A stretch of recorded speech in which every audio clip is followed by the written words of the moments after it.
Surgery is currently taking place, watched by several young people.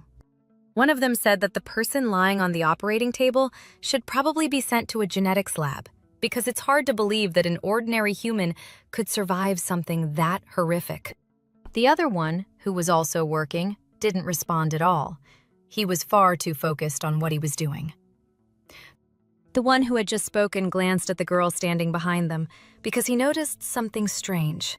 He looked at her because even through her mask, it was obvious that she was staring at someone in fascination, quietly whispering to herself that he was incredible. He asked where exactly she was looking, since she was supposed to be here for training and this wasn't the time to get distracted. But after a moment, he decided not to bother with it and just finish the job as quickly as possible. The man operating the device said that it really was worth it. The work had been excellent.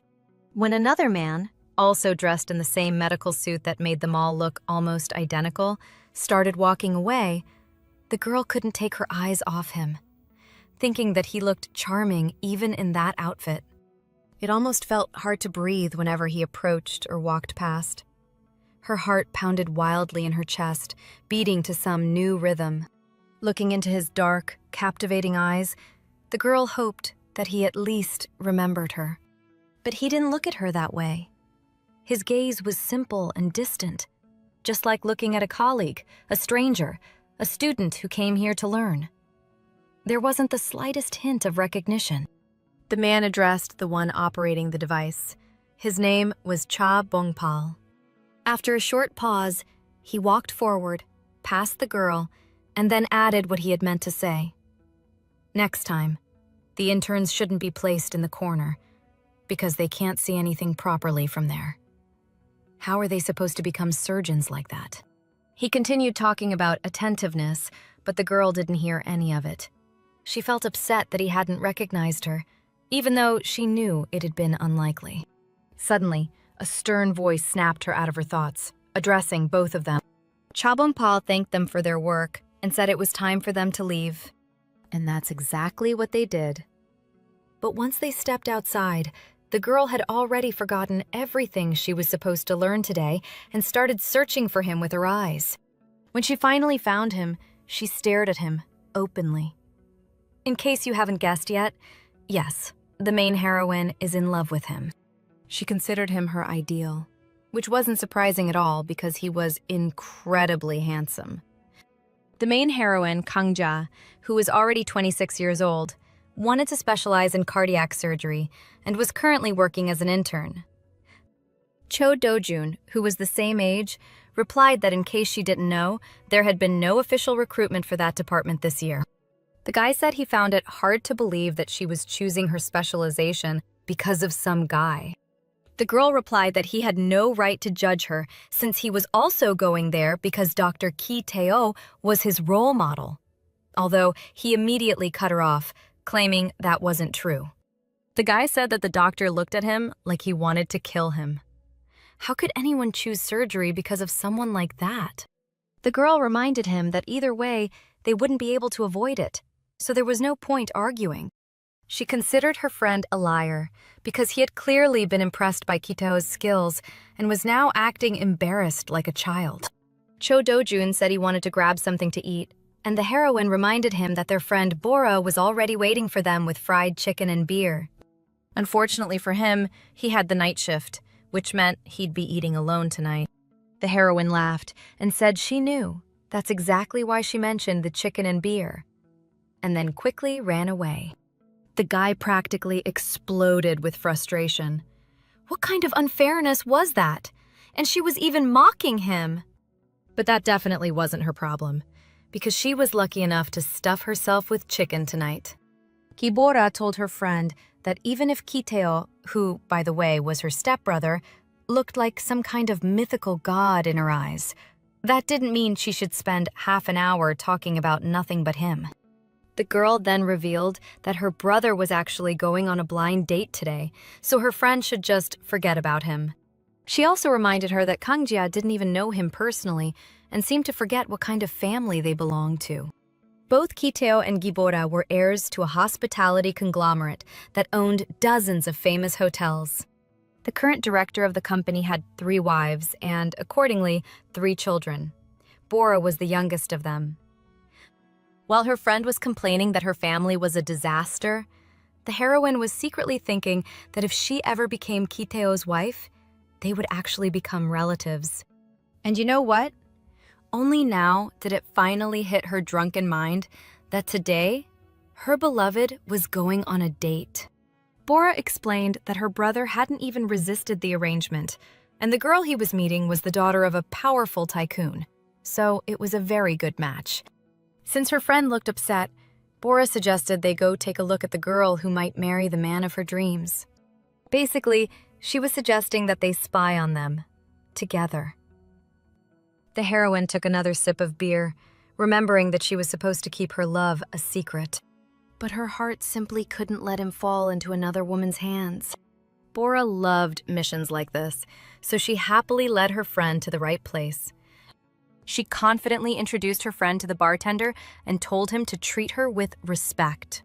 Bora also whispered in his ear that he should completely forget he had ever seen them here today. Then, to the heroine's surprise, she stood up and said she had to run, wishing her friend good luck. The girl couldn't believe she had been betrayed like that, but Bora winked and said she had business to take care of. Not even her promise to stay was enough to stop her from leaving. And just to escape before Kang-ja could scold her, she suddenly pointed somewhere and said she could see her brother. But there was only some random guy there who looked nothing like Ki Tae-o. Just as the heroine was about to say something to her friend, she realized there was already no one there. That brat tricked her again. Twice! The heroine picked a seat, and from there watched the beautiful woman sitting by the window, assuming that must be the one. It would be hard not to admit that such an elegant lady was probably waiting for him. What did Bora say again? The daughter of a tycoon. This woman definitely looked the part. By the way, Dr. Tae-o was here too. She heard his familiar voice apologizing for being late. She immediately lowered her head so she wouldn't be noticed, so she didn't see that he actually looked even better now than he did in his doctor's coat. He usually smelled only of deodorant, but now she thought she could catch the scent of cologne. And it smelled good. Peeking out from her hiding spot, the girl could see only his back. Had his shoulders always been that broad that you couldn't see anything past them? He sat down at the table, which made spying difficult since she couldn't see anything behind him. The girl really didn't want to lose him, even though he had never actually belonged to her. It's just that she had liked him for so long. She didn't even know what to do, since she had never once spoken to him. People had already started glancing at the strange girl. After calming down a bit, the heroine decided to just observe, because things might not work out between them anyway. When she peeked out again, she saw an extremely strange scene. That lady was sitting alone and looking directly into the heroine's eyes. And suddenly someone appeared right in front of her and spoke. It was him! Amazingly, he even knew her name. The man suddenly asked if she had been waiting for him long. The heroine found it hard to think clearly because he suddenly said something like that, and she wasn't exactly sober either. The man said he would finish this silly date soon and come back. Kang-ja replied that she would be waiting. She adapted to the unexpected situation surprisingly fast. She blushed when he suddenly did something unexpected. More specifically, Ki Tae-o, the very man she had been in love with for so long, kissed her on the forehead. In fact, the idea that he would kiss her started about 10 minutes earlier, when Ms. Anne nervously bit her finger, worried he might not show up. She was extremely nervous, pacing back and forth while waiting for him with hope. It would have been easier if he had just arrived already. Then she heard someone arrive behind her. She froze as she turned around to see who it was. And it was him. That same doctor had arrived. Everyone greeted him. It seemed like everyone there breathed a sigh of relief that he had come after all. But the woman felt fear when this man arrived. Her heart started pounding harder in her chest. The doctor said, rather threateningly, that she was standing in the middle of the way and blocking the entrance. She remembered a conversation where another man had asked why she thought the guy had become a doctor. He had said it was naive to think the guy truly wanted to save people. Nonsense. That man claimed the guy had become a doctor because he planned to remove someone from this world. That was the real answer. The woman understood why the chairman had been so irritated. After all, the guy had once told him that once he became a doctor, he would stop his heart himself. Suddenly, Ki Tae-o asked if Ms. Anne knew martial arts. The woman didn't understand what he meant. The man leaned closer and said that if she wasn't planning to seize the chairman's bedroom by force, she should accept the scraps she was given and disappear. He asked if she had even thought about how she would deal with the old foxes in that family, because they were clearly far beyond her abilities. The secretary was shocked. How did he know? She had thought he was too focused on the hospital to care about the family affairs. When Ki Tae-o was almost past her, he said over his shoulder that she should report everything about this date, because he didn't want any trouble. After that, he met her, the woman he was supposed to have the date with. But when he started talking to her, he suddenly noticed another familiar face in the room. Kang-jia from the hospital was there too, hiding behind her hand, red as a beet. Seeing her, he thought it was a bit too much. I mean, she chased after him at the hospital, and now she showed up here too? Sitting down at the table, the man introduced himself as Ki Tae-o. The girl said he looked even better than in his photos. At first, he said she did too, but then he immediately got to the point. This whole circus needed to end. She smiled and said that was funny. She nudged his leg with her foot and commented that he looked pretty strong. She had apparently decided to flirt a little. The man joked that he was probably tasty for her. She agreed, but then mentioned she had heard rumors that he was impotent. The man asked if that was what she had really wanted to find out, and smiling, the girl said something like that. He pushed his chair back and said he had also heard rumors that she slept around with anyone, so he had been curious to see what kind of person she was. Then, as a final note, he said that, by the way, he already had a girlfriend. You could say he used Kang-jia as a scapegoat. He kissed her on the forehead as if she were his girlfriend. To the girl who was already red with anger, he said that she could take the kiss as proof of his words. Then he smiled with satisfaction as he glanced at the woman who had been set up on the date with him. Furious, she bit her lip, called him a bastard, and quickly stormed out. That was exactly the result Ki Tae-o had wanted. The heroine, completely shocked by the situation, even stood up. Meanwhile, he simply watched the brunette's figure as she walked away. Then the man turned back to her and seriously asked what she was even doing here. The girl quickly remembered her friend and said that since Bora was here, she had come to see her. The man smiled and replied that he had assumed she came for him, not for his half-sister. He said it with such cunning in his voice that it sounded more like a fact than a guess. Ki Tae-o turned serious again and asked if she really liked him. Blushing, she asked how he even knew that. I mean, she hadn't said anything, and Bora probably hadn't either. The man simply replied that it was actually obvious.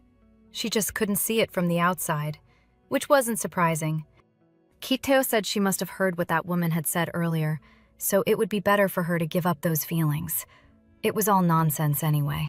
Surprised, she suddenly asked him, loud enough for the whole street to hear, if he was really impotent.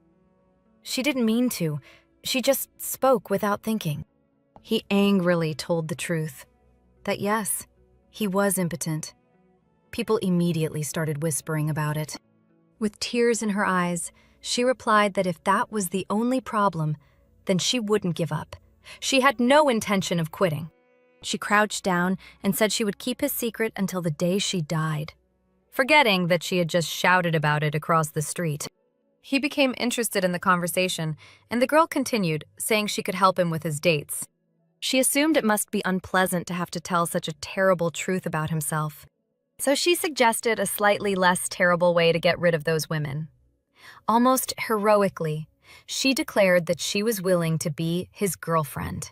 The man looked at her suspiciously and asked what she would even gain from that.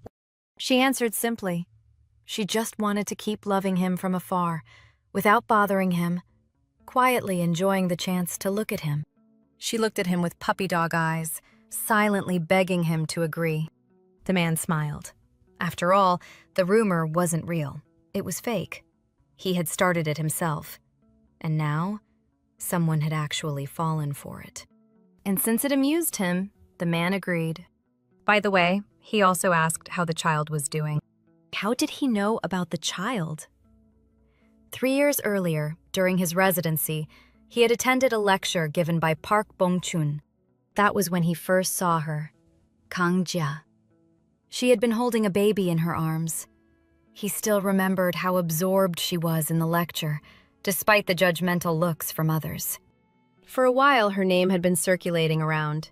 A single mother with a secret crush. An interesting girl. By the way, when he asked about the child, she didn't get embarrassed at all. It turned out his name was Jaemin, and she even offered to show a photo. But Ki Tae-o didn't want to look at it, which made her a little disappointed. He suggested they keep their agreement a secret for now, and the girl nodded like a soldier following orders. Just before leaving, he called out to her again. The man thanked her, since thanks to her he had managed to avoid making a scene.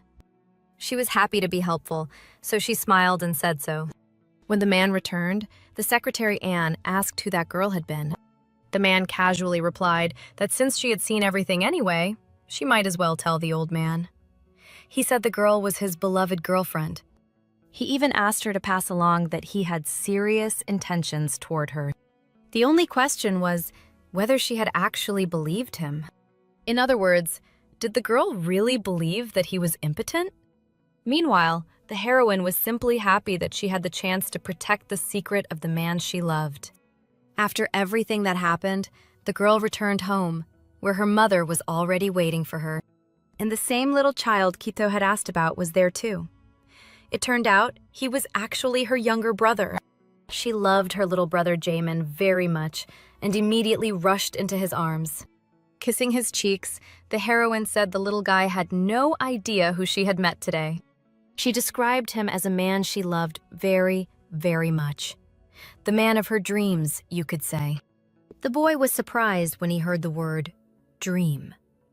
It caught his attention, but their sweet moment was interrupted by a male voice telling the girl to move out of the way. It was a teenager, a young guy who didn't sound angry, just slightly annoyed. Why stand in the middle of the hallway like that? He was her other younger brother.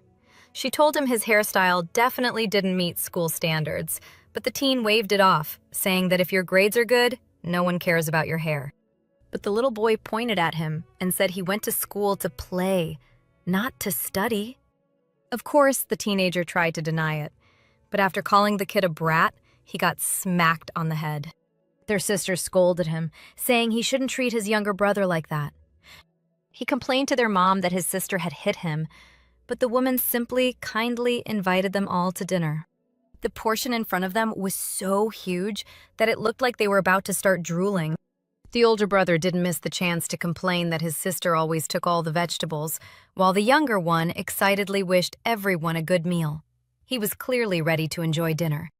The atmosphere at the dinner table was warm and pleasant as they chatted happily together, sharing how their day had gone.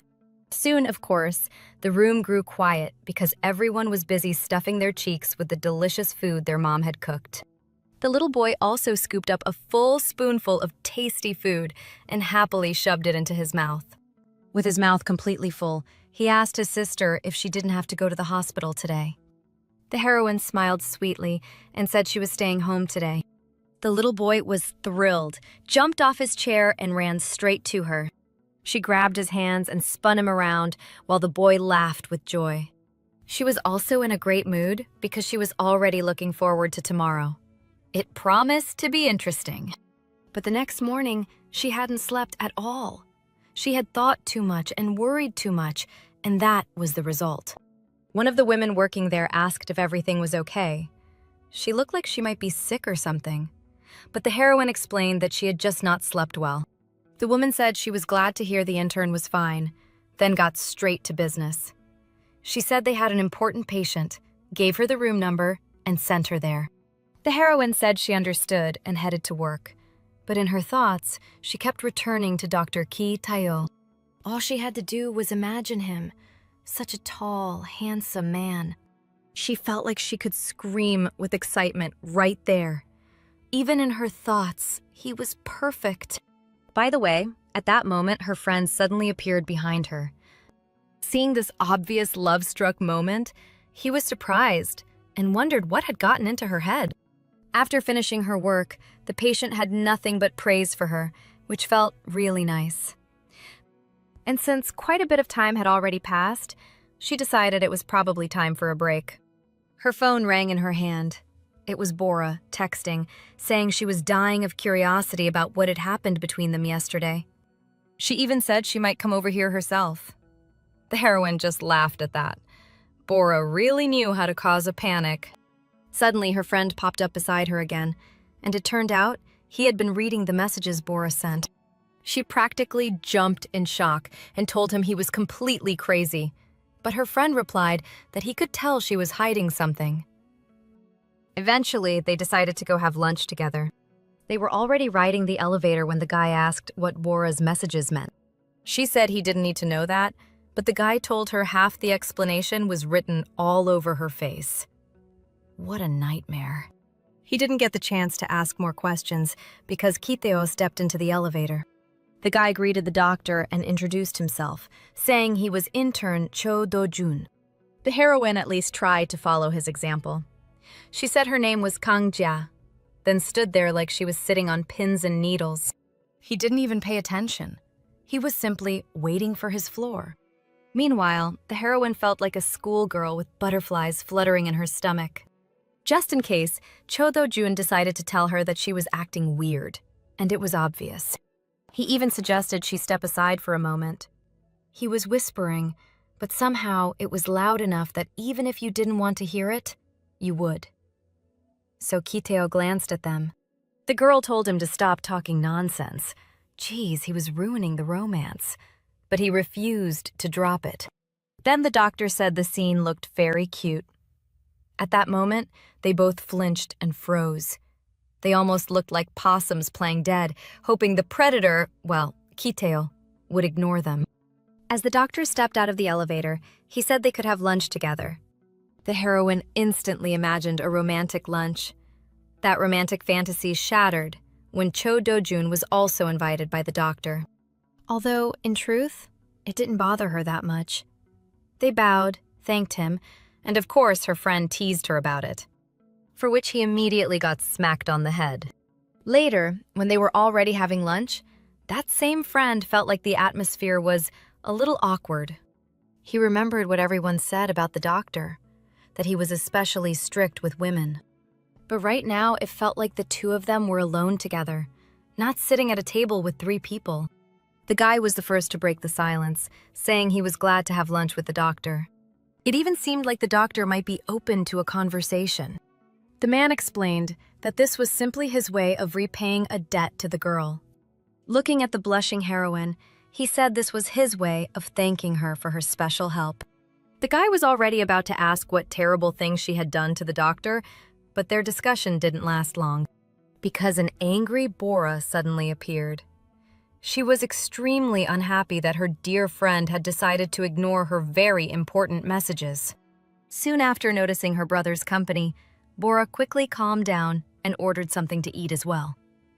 Now there were 4 people at the table. The girl looked closely at her brother and thought it was extremely unexpected to see him here with Kang Jia. She was chewing almost aggressively because she simply couldn't understand how he had agreed to this group lunch. What exactly had they used to lure him here? Bora glanced at her extremely satisfied friend and silently assumed that the two of them were probably dating. The main heroine couldn't help noticing the growing tension across from her. She was only worried that her friend might choke on her food. Bora had already started imagining her friend as that evil daughter-in-law from melodramas, the kind who always pretends to be an angel. She got so irritated that she suddenly kicked her friend under the table, hard and with real force. Since the heroine hadn't expected it at all, she jerked so suddenly that everyone at the table turned to look at her. The girl quickly came up with an excuse, saying she had bitten the inside of her cheek so hard it even bled. That's why she jumped like that. Only Bora, who knew the truth, stuck her tongue out at her friend. Now she had taken her revenge and was in a wonderful mood. Kangjia suddenly smiled, somewhat ominously. Was that really how friends behaved? Embarrassing someone in front of the person they liked? She decided to get even, so she also kicked her under the table. Hard. But Bora remained completely serious. The girl assumed her friend was just pretending it didn't hurt, testing the heroine's patience. So she decided to keep going until her friend finally reacted. Just then, Dr. Ki Tae-o suddenly spoke up, calmly addressing Kangjia. The heroine was happy that he was calling her by name again. She responded, but immediately grew nervous. What was she supposed to do now that he had spoken to her? But what he said wasn't anything good. Calmly, he simply explained that the leg she had been pressing on was actually his. The girl immediately jumped up and said she hadn't done it on purpose and could even clean his shoes. But the man was already getting ready to leave, wishing them a good meal before going. As a final remark, the heroine shouted after him to take care of himself. That was how people said goodbye where they were from. Bora looked at her friend and said the food on her plate had been very delicious. The heroine, however, replied that she was doomed. Meanwhile, the man calmly walked out of the cafeteria, still thinking about what had just happened. But suddenly he was distracted. A male voice called out to him. It was a guy holding a cup of coffee. He waved at the doctor and asked Ki Tae-o how he was doing. Ki Tae-o greeted him with a slight bow. The man with the coffee said he had seen him buying lunch for the interns, probably trying to make the cardiothoracic surgery department look good. The guy said he was surprised Ki Tae-o had actually done something like that. He joked that the senior doctor must have finally taught him some manners. Ki Tae-o replied that it wasn't exactly like that, though he understood how it looked. He added that his department was definitely less popular than the emergency department. The guy told him the most important thing was that he had already set his sights on Kangjia, so Ki Tae-o shouldn't try to make a move on her. The doctor replied that he was happy for his colleague. The guy called Tae-o as cold as ever. Soon the colleague left and they said their goodbyes. After that encounter, the man was heading back to work. As he walked up the stairs, he found himself thinking about Kangjia. He wondered why she had stepped on his foot. Maybe she was trying to get his attention. And she kept blushing every time she saw him. He hoped she wouldn't decide to apply to their department. He concluded that the more they saw each other, the more trouble there would be. At that moment, his phone rang. It was Secretary Lim. He said he had left a message earlier that morning, but the doctor hadn't replied for a long time, so he decided to call personally to inform him that the director was waiting for him. Ki Tae-o asked if she wanted to see him right now, and the secretary confirmed, yes, right now. He asked the doctor to come to the office as soon as possible. The heroine shared with her friends the events of the previous evening, that she was now Ki Tae-o's fake girlfriend. Bora got angry and started calling her a shameless fool, but fell silent when their friend personally covered her mouth. Bora said Gia would simply be dragged to the altar, since the mother desperately wanted to marry her brother off so he wouldn't get in the way anymore. Why had the heroine agreed to this? Bora believed her friend had absolutely no idea what she was doing, or who that man's mother really was. The heroine took a sip of coffee and said it was actually quite beneficial for her. Bora quietly asked the guy next to her whether this wasn't just a simple crush, but their friend replied that the small crush had probably already turned into thoughts about marriage. The girl replied that, first of all, it wasn't his business, and secondly, she was sincerely in love. The guy said he had ignored it for a long time, but now she had crossed the line. How could Gia allow herself to get involved with a doctor like that? Their friend said she could have continued loving him quietly. Bora agreed, saying she shouldn't treat this so lightly. Men from the Ki family were hard to keep by your side. Bora added that there had been scandalous romances involving both the boy's father and his grandfather, so he would probably be the same. But people in love are blind. She quietly addressed her friend. The girl said that the doctor she knew would never behave like that. Bora, who, by the way, was Ki Tae-o's half-sister, told Dojun that this was impossible to endure. Did this girl really think she knew him better? She was doomed. Bora knew her brother had a terrible personality that he successfully hid behind a calm exterior. She imagined him as a wolf in sheep's clothing. There was nothing good about him, but sadly, she couldn't convince her friend with words. Meanwhile, after that call, Ki Tae-o did go to see the director. He had no choice but to come. He had no right to refuse. She was painting when the man spoke from behind her, remarking that she still chose very attractive assistants. He added that this new secretary, Mr. Kang, seemed quite sturdy and broad-shouldered. But there was a catch. Walking up from behind her, he said that even he probably wouldn't be able to satisfy her expectations. The woman didn't even smile. She only said that it had been a long time since they had last seen each other. When she finally turned around completely, the woman remarked that it seemed he had set his sights on an intern from the same hospital. The man wasn't surprised at all that she already knew everything. The only question was that, just as Bora had said, this woman was actually very serious and could be determined to finish whatever she had started. The woman asked if he hadn't had enough of playing doctor. Was he really planning to keep acting like a fool? She didn't like that this young man had completely gotten out of control. He kept interfering with her work and constantly protesting. Every single day it was something new. Calmly, she explained that if he wanted to inherit anything, he needed to focus on the hotel business. She also recalled her own youth. She remembered how things had been back then. She hated that man.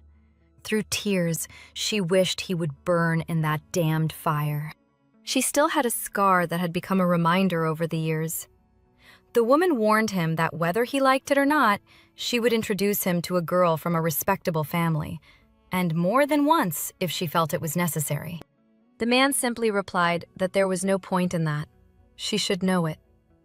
But the woman answered that serious relationships could only be built with people of equal status, not with poor girls who only carried a burden of problems behind them instead of money.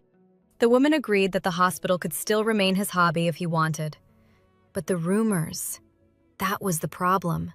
She ordered him to stop them from spreading, to erase them completely and start behaving like a perfectly normal man. As for the heroine, she had finally submitted her application today. Now all that was left was to wait for the results. The guy asked if she had applied to the cardiothoracic surgery department, and she replied that she had. Then she asked him where he had applied. Dojin placed a finger over his lips and said he would keep it a secret from her for now. The heroine nudged his shoulder several times, demanding that he tell her. But the guy held his ground and refused. She didn't manage to force the answer out of him because her phone suddenly rang. It was her mom. Strange for her to be calling during work hours. Her mother asked if she was at work, and the girl replied that, of course she was. Where else would she be? Then her mother shocked her by saying that her little brother had been taken to the hospital. The patient shown next wasn't her brother. He was actually one of Ki Tae-o's patients.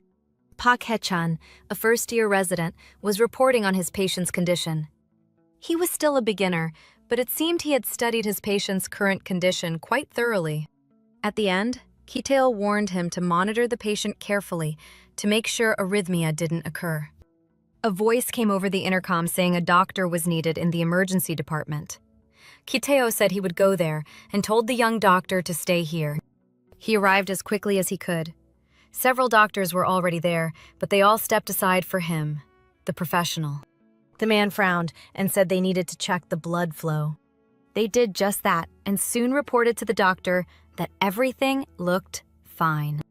The other two young doctors let out a sigh of relief, glad that everything had ended fairly well. As they were leaving, a colleague said it had been good work, and Ki Tae-o thanked them for their efforts. They would have continued on their way, but suddenly, both of them looked at the person running down the hospital corridor. Right in front of them, moving at an incredible speed for an intern in a lab coat, Kang Jia rushed past. She was clearly in a huge hurry. Even the colleague beside him wondered where an intern could possibly be rushing like that. Of course, he didn't know. But despite how fast she ran, he still noticed the tears streaming down her face. Nearby, standing with the consultants, was Kang Jia's mother. She was holding the heroine's little brother in her arms. Both of them turned at the loud sound behind them. The heroine had called out to them. When the boy turned around, there was a visible redness on his cheek. The girl immediately took her little brother from her mother's arms. He asked his sister not to cry, while the woman explained that he had fallen off a slide and said his stomach hurt. Kang Jia asked her mom to go register him and explained that she would stay with her brother in the meantime. The girl at the registration desk asked if Kang Jia knew the boy, and she explained that she was his sister. The receptionist was surprised that the boy was so much younger than her, but she promised to find them a free room as quickly as possible. They entered the room, and the same girl asked how old he was. When she heard he was only 3 years old, she was surprised by how clearly he spoke. The girl soon left them, saying the doctor would come shortly and that they just needed to wait a little. The heroine carefully approached the boy and touched his stomach. She asked if she could take a look, but he curled up and hissed that it hurt when she touched it. Then the girl heard someone enter and turned around to look. It was Dr. Ki Tae-o, who asked her why she was even there. The boy answered instead of her, saying that she was his sister. The heroine almost threw herself at the doctor when he said they would examine him now. As he put on his stethoscope, Ki Tae-o asked the boy if he knew what it was. Jaemin smiled happily and said he did. He named the object and explained that doctors put it on the chest and listen. Ki Tae-o said he was a smart boy and asked if he could listen to him too. He obediently said that was fine, while his sister lifted up his shirt. As the doctor placed the stethoscope against his stomach, the boy complained to his sister that it hurt. Kang Jia pulled herself together and told him she was right there, so he didn't need to be afraid. But he had to explain exactly where and what hurt. Soon, Ki Tae-o said that it seemed nothing serious had happened, just some bruising. However, he recommended getting an ultrasound. The woman said that was a huge relief for her, and together with her son, they thanked the doctor. He only looked more closely at the woman's face and at her son. He wasn't even listening to what she was saying anymore. She was probably sincerely thanking him or explaining something. At that moment, he remembered Kang Jia. It seemed like she actually looked much more like Jaemin. And besides, why would she bring her brother to her classes if he had a mother? That was strange. So the man decided to ask the woman about it before she went home. Quite seriously, he asked the woman whether Jaemin was really her biological son. The woman didn't answer. Instead, slightly surprised, she asked why a doctor would ask her such a question. Ki Tae-o wasn't intimidated by the mother's counter-question. He said he was just asking out of curiosity. There was no hidden meaning behind it. Just then, Bora joined them. She said that there had once been rumors that Kang Jia was a single mother because the girl had brought Jaemin to lectures a few times. After explaining the meaning of the question to Kang Jia's mother, Bora thought to herself that she never would have believed anyone could actually take such rumors seriously. The friend asked the boy how he was feeling. He knew her and said he felt fine. Then Bora turned to her brother with clear dissatisfaction and asked why he was the one examining Jaemin. Ki Tae-o didn't understand what the problem was, but the woman had just realized who exactly was standing in front of her. Suddenly, she understood that this was the doctor her daughter had mentioned in her stories. Bora must be his younger sister. She had heard that too. The mother even thought that this young man looked very much like Jaemin's father when he was younger. Almost identical. Dr. Ki bowed and apologized for the misunderstanding, and the woman smiled and explained that late-born children sometimes confuse people. The boy in her arms looked up at his mom when she mentioned a late-born child, because he didn't understand what that meant. The woman added that the doctor should definitely take good care of her. Ki Tae-o asked what exactly she meant. She explained that although Gia might seem a little wild, it only appeared that way. In reality, she was extremely talented and a very good girl. The doctor simply smiled and nodded. He remembered the intern and concluded that she looked a lot like her mother. The man told the woman that Gia was actually one of the best interns there. He added that she was truly unique and had her own special approach. The woman smiled. She was proud of her daughter. The profession of a doctor wasn't easy, and she was being praised by Dr. Ki Tae-o himself. Only Bora stood there with her mouth slightly open in shock. She couldn't understand what had gotten into him. That evening, the doctor decided to have dinner with his friends. Pak Bonpal, speaking with his mouth full, said that Ki Tae-o should probably explain a few things to them. The man honestly replied that he didn't understand what Bonpal was talking about. What exactly was he supposed to explain? Pak Bong-chun told Cha Bonpal to explain what they meant. He said that this year, they had been forced to review 3 applications. It was surprising that anyone even wanted to join surgery at all. Cha Bongpal asked for the reason, and the colleague said that Dr. Ki Tae-o had allowed interns to observe a surgery and had even treated them to lunch.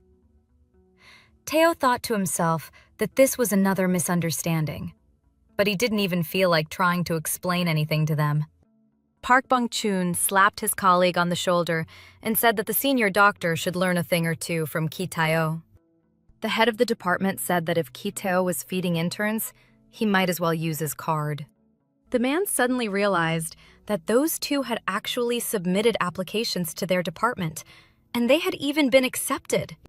Could it be that Kangja and that friend of hers would now constantly be somewhere nearby? He decided this was a complete mess. By the way, the heroine hadn't gotten there by accident. She had studied very hard. After a while, her phone rang and distracted her. It was her friend, telling her to come outside quickly. The girl let out a heavy sigh and said she was actually studying. But the guy replied that, in that case, he would drag her out of the house by force. Dojin, who was standing right under her window, waved to the heroine when she looked out. In his hands was a bag of beer, which he proudly showed her. Now she simply couldn't refuse and promised she would come down right away. In the room, Bora was sleeping. The heroine decided to invite her to come out too. But since her friend was sleeping soundly, the heroine decided not to wake her. They could drink that beer together another time. Kang Jia smiled at her. She looked so cute when she wasn't grumbling under her breath. The heroine threw on a scarf and a jacket, and once she settled on the bench with her can, she said that nighttime beer was wonderful. Dojin asked the girl where she had lost Bora, because he had actually expected all of them to be there. The heroine said her friend had fallen asleep. Then she asked him why he had suddenly called her out here. He didn't answer right away. He just let out a heavy sigh, as if something was weighing on his heart. After a moment, he said he was nervous because he couldn't focus on studying. The girl guessed that he had probably fallen in love. And she was right. He suddenly got serious and turned completely red. The heroine asked if she knew the girl. The girl started listing the girls she knew, but Dojin said it didn't matter. The heroine seriously replied that she wouldn't ask any more questions. But then she added that she hoped he wasn't hinting at her.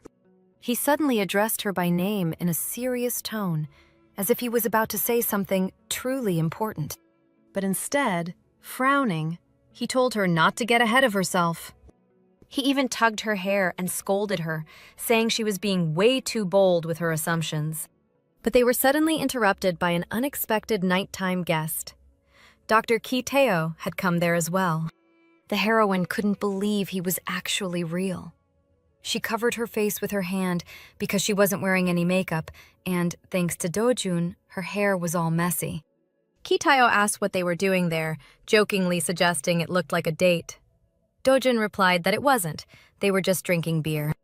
Then, somewhat unexpectedly, the doctor asked if he could join them. Dojun said sure, and even offered to run and grab some beer for him. Dr. Ki Tae-o sat down next to the heroine, and the two of them were left alone. He touched her hair, But the girl suddenly pushed his hand away. The doctor looked surprised and asked if she reacted like that only with him. The girl was still covering her face with her hand when the man suddenly asked if her friend already knew. Smiling, he asked if Dojun knew that they were dating. The girl looked at him nervously. Then she seemed to snap out of a trance and jerked slightly. As if it had just dawned on her, she said that he must be talking about their fake relationship. The heroine honestly admitted that she had, of course, told her friend. She added teasingly that he had even been jealous that she was closer to the doctor than he was. The man suddenly became more serious. He said he understood. Then he abruptly stood up, as if he were about to leave. He said he was heading out and that he'd just drink by himself. In the end, he gloomily wished them a good night. The girl was surprised that his mood had changed so suddenly. Maybe he was angry that she had told someone about their relationship. It felt like he had changed in just a second, as if a few of her words had struck him right in the heart, even though she hadn't said anything wrong. The heroine felt sad that she had upset him without even knowing how. Just then, Dojun finally came back. He held up the bag and proudly said he had bought the best beer. But when he looked up, he noticed the heroine was sitting alone. He asked Kang-ja why their nighttime guest had already left. She didn't answer. But Dojun thought that even though she had just been talking about a fake relationship, now she was sitting there sad, probably because she had been rejected. Sitting there with her scarf, Kang-ja looked like an abandoned princess. The next morning, the chief doctor was scolding two others because they had absolutely no idea how to stitch properly. One of the two even got smacked on the head and was called an idiot. The guy protested and asked what he had just been hit for. The doctor said even a blind person could see that the guy's hands were shaking, so he must have come to work hungover. He got hit on the head several more times, while the doctor behind him shouted that this was unacceptable. While he had been on the night shift, the guy had been drinking. The guy protested again and said they couldn't treat them like that now that new interns had arrived. The doctor said that two of those interns actually knew what real work was. The guy asked what about the third one. The doctor simply looked at the guy he had just been hitting. When several nurses saw a certain man, they began whispering quietly and discussing him. He was also an intern, the third one they had just been talking about. The girl said he was the worst of the three interns who had been accepted. Meanwhile, the heroine was delighted by the message she had received. She had been accepted into the department. She said it was actually wonderful, because now she would get to see the doctor more often. Standing beside her, Dojun quietly added that he had also been accepted. She told her friend that the two of them, along with Bora, should celebrate. The guy agreed with the idea and said he would text in their group chat right away. Just then, the third intern appeared behind them and asked if they would also be in cardiothoracic surgery. The two of them turned toward Han Dong-yu, surprised that he had applied there as well. The intern smiled with satisfaction and said he hadn't just applied, he had been accepted. Finally, he added that now, as colleagues, they would have to do their best. When the guy walked out, the female lead slammed her hand on the table and said that if he ran away again, she'd strangle him with her own hands. Dojun supported her, because this Han Dong-gyu was a master at running away from responsibility. Everyone in the hospital knew he did absolutely nothing. The female lead tried to work with him, but that rat kept disappearing all the time. He was driving her absolutely crazy. When they were doing their neurosurgery rotation, they always had problems because of that jerk. The female lead said that if he pulled something like that again, he might not make it out alive. Dojun laughed and said he was actually curious about something. He asked if Ki Tae-o and such a lazy intern like Han Dong-gyu would be able to coexist normally. You see, the question was perfectly logical, because Dr. Ki Tae-o was serious and hardworking, and Dong-gyu was his complete opposite. Imagining their clashes, Dojun laughed. But the girl actually started thinking about it seriously. When her friend mentioned Ki Tae-o, she remembered that he had been angry yesterday. She wondered if he was still upset. That evening, the man decided to visit Bora's place. He had been receiving messages with apologies, promising they'd try to hurry. Bora herself had called and said they needed to have a serious talk, and now she was running late.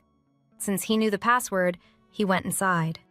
When he walked in, he thought the place would be messier, like it had been when they were kids. While waiting for his sister, he figured he might as well rest. It had been a long time since he had just relaxed. So while he waited, it was the perfect chance. He slept for quite a while and only woke up when his phone started ringing and woke him. His head was buzzing a little from the short nap, but it still felt nice just to sleep.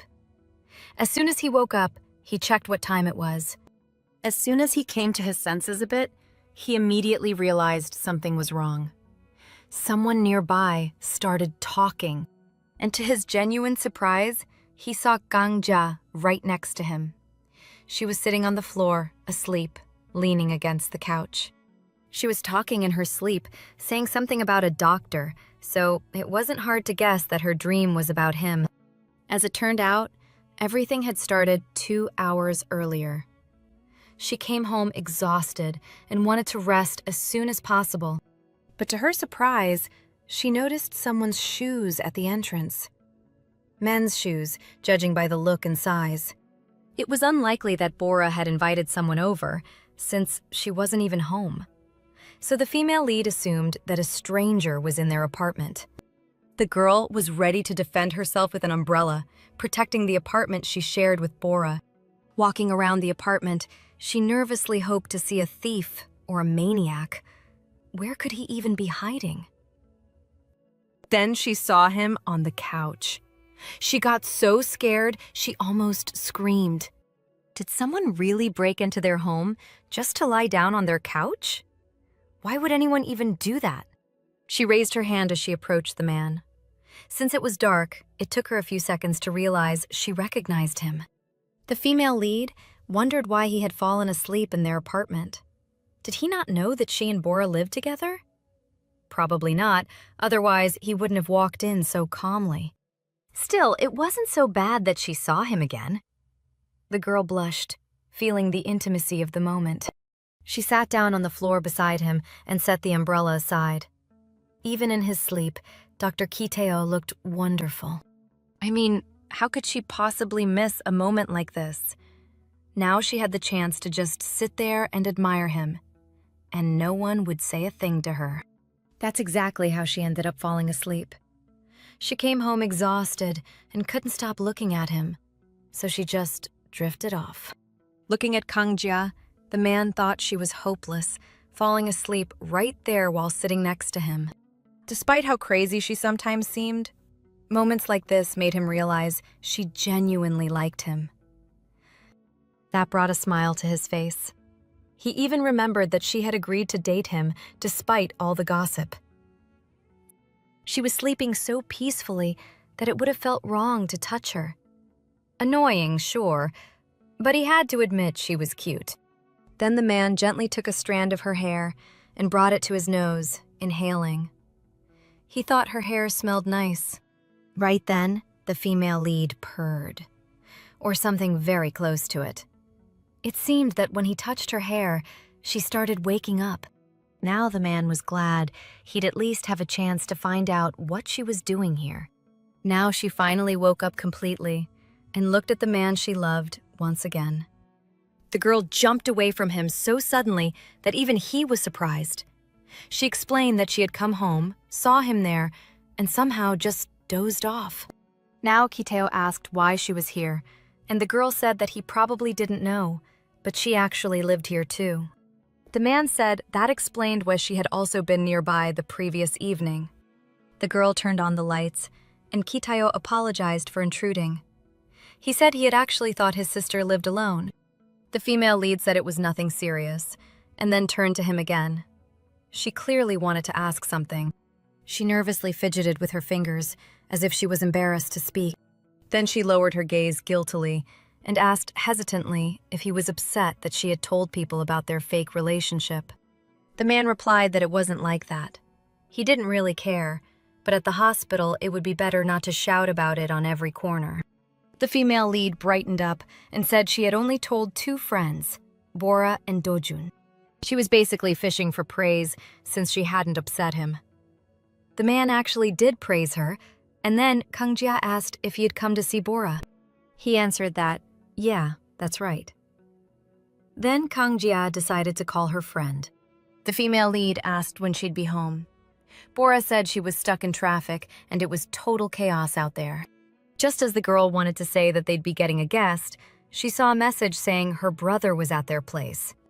Bora practically screamed in shock that her brother had come to their home. The female lead just smiled, and she made sure it was loud enough for the phone to pick up, as much as possible. Now Bora, hearing her laugh, got even more worried. Her friend turned to Kanja, trying to make her listen carefully to what Bora was saying. But her friend had already freaked out. Now Bora really feared they might fall for each other. She knew the girl liked her brother, but she didn't want her to cross the line. Because if she got involved with the Ki family, it'd be pure hell. Meanwhile, the man was sitting on the couch like he owned the place. He asked the female lead what his sister had said. The female lead told him that Bora would be late because she was caught in traffic. The man exhaled heavily and said that, if that was the case, he'd better head out. Meanwhile, the female lead was gazing at him in awe, thinking about what she should do now. She thought to herself that the man she was in love with was right here, in front of her, in her home, no less. And it was just the 2 of them, even dozing off together. She couldn't just let him go, losing this one chance. She had to come up with something, fast. She decided not to let him leave, so she grabbed him by the shirt. He looked at her in surprise. What else could she want from him? The female lead said she could make some noodles. Then she asked if he'd like to have dinner at their place. Yeah, this time, she really pulled out all the courage she had. And he even smiled at that suggestion. That smile was a good sign of agreement. So the girl went off to cook, her face absolutely radiant with happiness. She knew she shouldn't overthink things.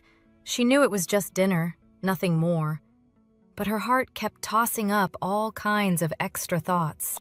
She imagined that after a delicious dinner, or maybe instead of it, he might decide that Kang Jia, just an intern, would become his long-awaited dessert. When her thoughts probably went too far and she felt like she was overdoing it, the female lead practically screamed. Even though she had overthought a bit, it was nice to imagine. Maybe someday their relationship would really reach a whole new level? After she'd overthought things, Ki Tae-o came up to her and asked what exactly she was doing and if she even knew how to cook. He told her to step aside a little and took the pot from her. The female lead was surprised and asked if he was going to cook himself. In the end, he told her not to interfere and to go sit down. In his eyes, she looked like a little puppy wagging its tail, silently saying that if he needed help, he could call her. The man just nodded, and only then did she say she'd go sit so as not to get in the way. No matter that the guest was cooking in her house. He looked at her and smiled, thinking that she really was a unique, unstoppable girl. And now she left him alone. Later, when he personally called her over, the female lead was genuinely surprised at how much and how deliciously he had cooked. She thanked him and wished him a good meal. After a hard day, this dinner was a dream. By the way, he was following the recipe she had given, so in essence, it was also his first time trying it. The female lead happily asked if the food was tasty. She was glad that the man she loved had cooked using her father's recipe. The man summed it up, saying it really was delicious. The female lead gave him a thumbs up and said it was her father's recipe. After chewing his food, the man said he had a question for Kang Jia. Kang Jia froze with her chopsticks in hand, feeling the mood shift slightly. Then he asked about her application. Why did she choose their cardiac surgery department? He hoped it wasn't just because he worked there. But the girl seriously said that she really wanted to become a cardiac surgeon. That was her goal when she entered university. The man exhaled in satisfaction. Good. It wasn't because of him. Well, she wouldn't have admitted it if it really were because of him, but he could read her answer in her eyes. And he was certain. After they finished dinner, the female lead thanked him for the delicious meal. In his mind, Dr. Ki Tae-o compared her to a happy little puppy. She really did look like one. When they got up, the man started gathering the dirty dishes, probably planning to clean up by himself.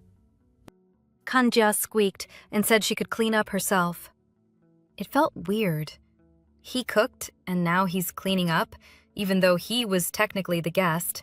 But the man cut her off, saying she would just get in the way, so there was no point in helping. Better to just sit. He didn't even let her protest, telling her to sit and stay put. The female lead watched him and told herself mentally to stop overthinking. Just dinner together, that's all. But honestly, she hadn't really expected much before either. Maybe she hoped, dreamed a little, but didn't expect anything. It all just kind of unfolded naturally. What bothered her was that the more time they spent together, the greedier she got for it. At first, just looking at him was enough. But now, well, her thoughts were all over the place. She didn't even notice that he had already cleaned up and grabbed his jacket to leave. She squeaked again and jumped up, asking if he was really going to go. When he said yes, she felt a little sad. It sucked that she'd spent so little time with him. He was already putting on his shoes. Looks like he wasn't planning to wait for Bora anymore tonight. At the last moment, the main heroine suddenly shouted that she'd be diligent. He asked what exactly she meant. She went on, saying that if he ever needed cover for a date, she'd always make time. Seems like she really wanted to be useful, especially for him. He quietly repeated her words, as if tasting each syllable. Cover, huh? Was she really ready for this? Suddenly, her mood shifted. It was like he got mad or something, and he reached out to her. She even thought maybe she'd gone too far, crossed some personal boundary. Bora had told her before that her brother never really had luck with women. Any women. He had even almost hurt his sister over a mistake. Kangjia didn't even want to think that he might hit her now. But he just touched her cheek. Then, to her genuine surprise, he kissed her gently. Like they really were dating, and this was just a routine goodbye kiss. A few seconds later, blushing, he said he shouldn't have added onion to the food if he was going to kiss her anyway. He carefully reached for her face again and stroked her cheek. From her cheek, his finger traced down to her lips, and he said he was grateful to Kangjia for finally becoming his girlfriend. Giving her a sweet little smile for goodbye, he wished her a good night. Leaving, Ki Tae-o didn't go immediately. He leaned against the apartment door and placed his hand on his face. Covering his face with his hand, his lips stretched into a smile. In his mind, he compared himself to a high school boy falling in love for the first time. Kangjia had truly enchanted him. Around that time, Bora finally got back. She was glad to be home after such a long, tiring trip. She didn't expect to run into her brother, so she got startled and loudly asked what he was still doing there. Ki Tae-o walked past her and told her to just be quiet. He added, as an afterthought, that she should call him in the morning. As soon as she got home, Bora angrily shouted across the apartment, asking if something had happened between them. But this time, it wasn't her brother who scared her nearly to death. It was her friend. She freaked out because Kangjia was lying on the floor, almost lifeless, and red as a tomato. Bora dropped to her knees before her because the girl seemed to melt away. She was saying something about onions, something completely incomprehensible. Bora couldn't believe that her brother actually thanked her for now dating him. She couldn't even imagine such a thing. She asked what happened next, and the main heroine's hand touched her face. The girl who had been chewing froze. The main heroine said that he had wished her a good night. Bora even spat out the food she had in her cheeks. Bora said that while it was amazing, the smile with which the main heroine repeated it was disgusting. The love-struck girl asked her friend what she didn't like about the smile. Her friend said it was the ultimate grossness, that Kanjia had gone crazy while in love. And she didn't deny it. She remembered the look on his face when he talked about the onion. It was so sweet. Bora muttered that a relationship between her brother and her best friend was really weird and kinda gross. The main heroine ignored that and, as if remembering something, turned to her friend. Kanjia asked if they'd meet at the hotel today. Bora said yes, so she and Dojun should come earlier. Kanjia asked how it would go, and Bora asked her to clarify what she meant. Then the main heroine clarified that she meant how the family evening would go. Bora exhaled heavily and smiled nervously. Since the question was rhetorical, she asked how her friend thought it would go. She told her best friend that it would be gross. At the family evening, all the women and their kids would gather. Of course, Bora, Ki Tae-o, and another brother would be there. And in front of them, in the main seat, sat their father, the head of the family. He asked when Ki Tae-o would finally leave the hospital. He knew his father would return to this conversation. He knew it, but it didn't make it any more pleasant. The father said enough was enough, and that his son had already tested his patience. Ki Tae-o, who was used to this, said nothing. But his brother spoke up. The guy's name was Ki Tae-young, the second son of the Ki family. He said he was sure his brother had a plan. He said he'd been carefully monitoring things at the hotel, and Bora had helped him. It wasn't hard to figure out that the woman with the same light hair was their mother. She smiled proudly when her son spoke. The father interrupted Tae-young, saying that although ambition seemed to exist, he couldn't do anything properly. Ki Tae-young was surprised and went quiet. He even flinched when his father spoke. He wanted to make himself look good, but in the end, he just messed up. The man shouted in anger that he had trusted him with that damn contract, and the son probably decided to do everything the wrong way again. The elder man said his blood pressure even rose when he saw the L Hotel CEO. Ki Tae-young said this time he'd handle everything. They had even discussed the contract. But now the father was upset that his son had interrupted him.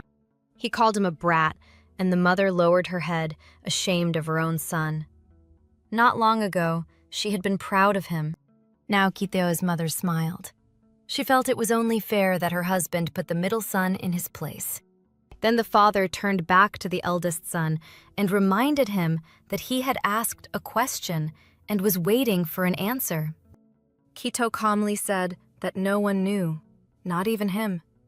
He seemed unsure of his own strength.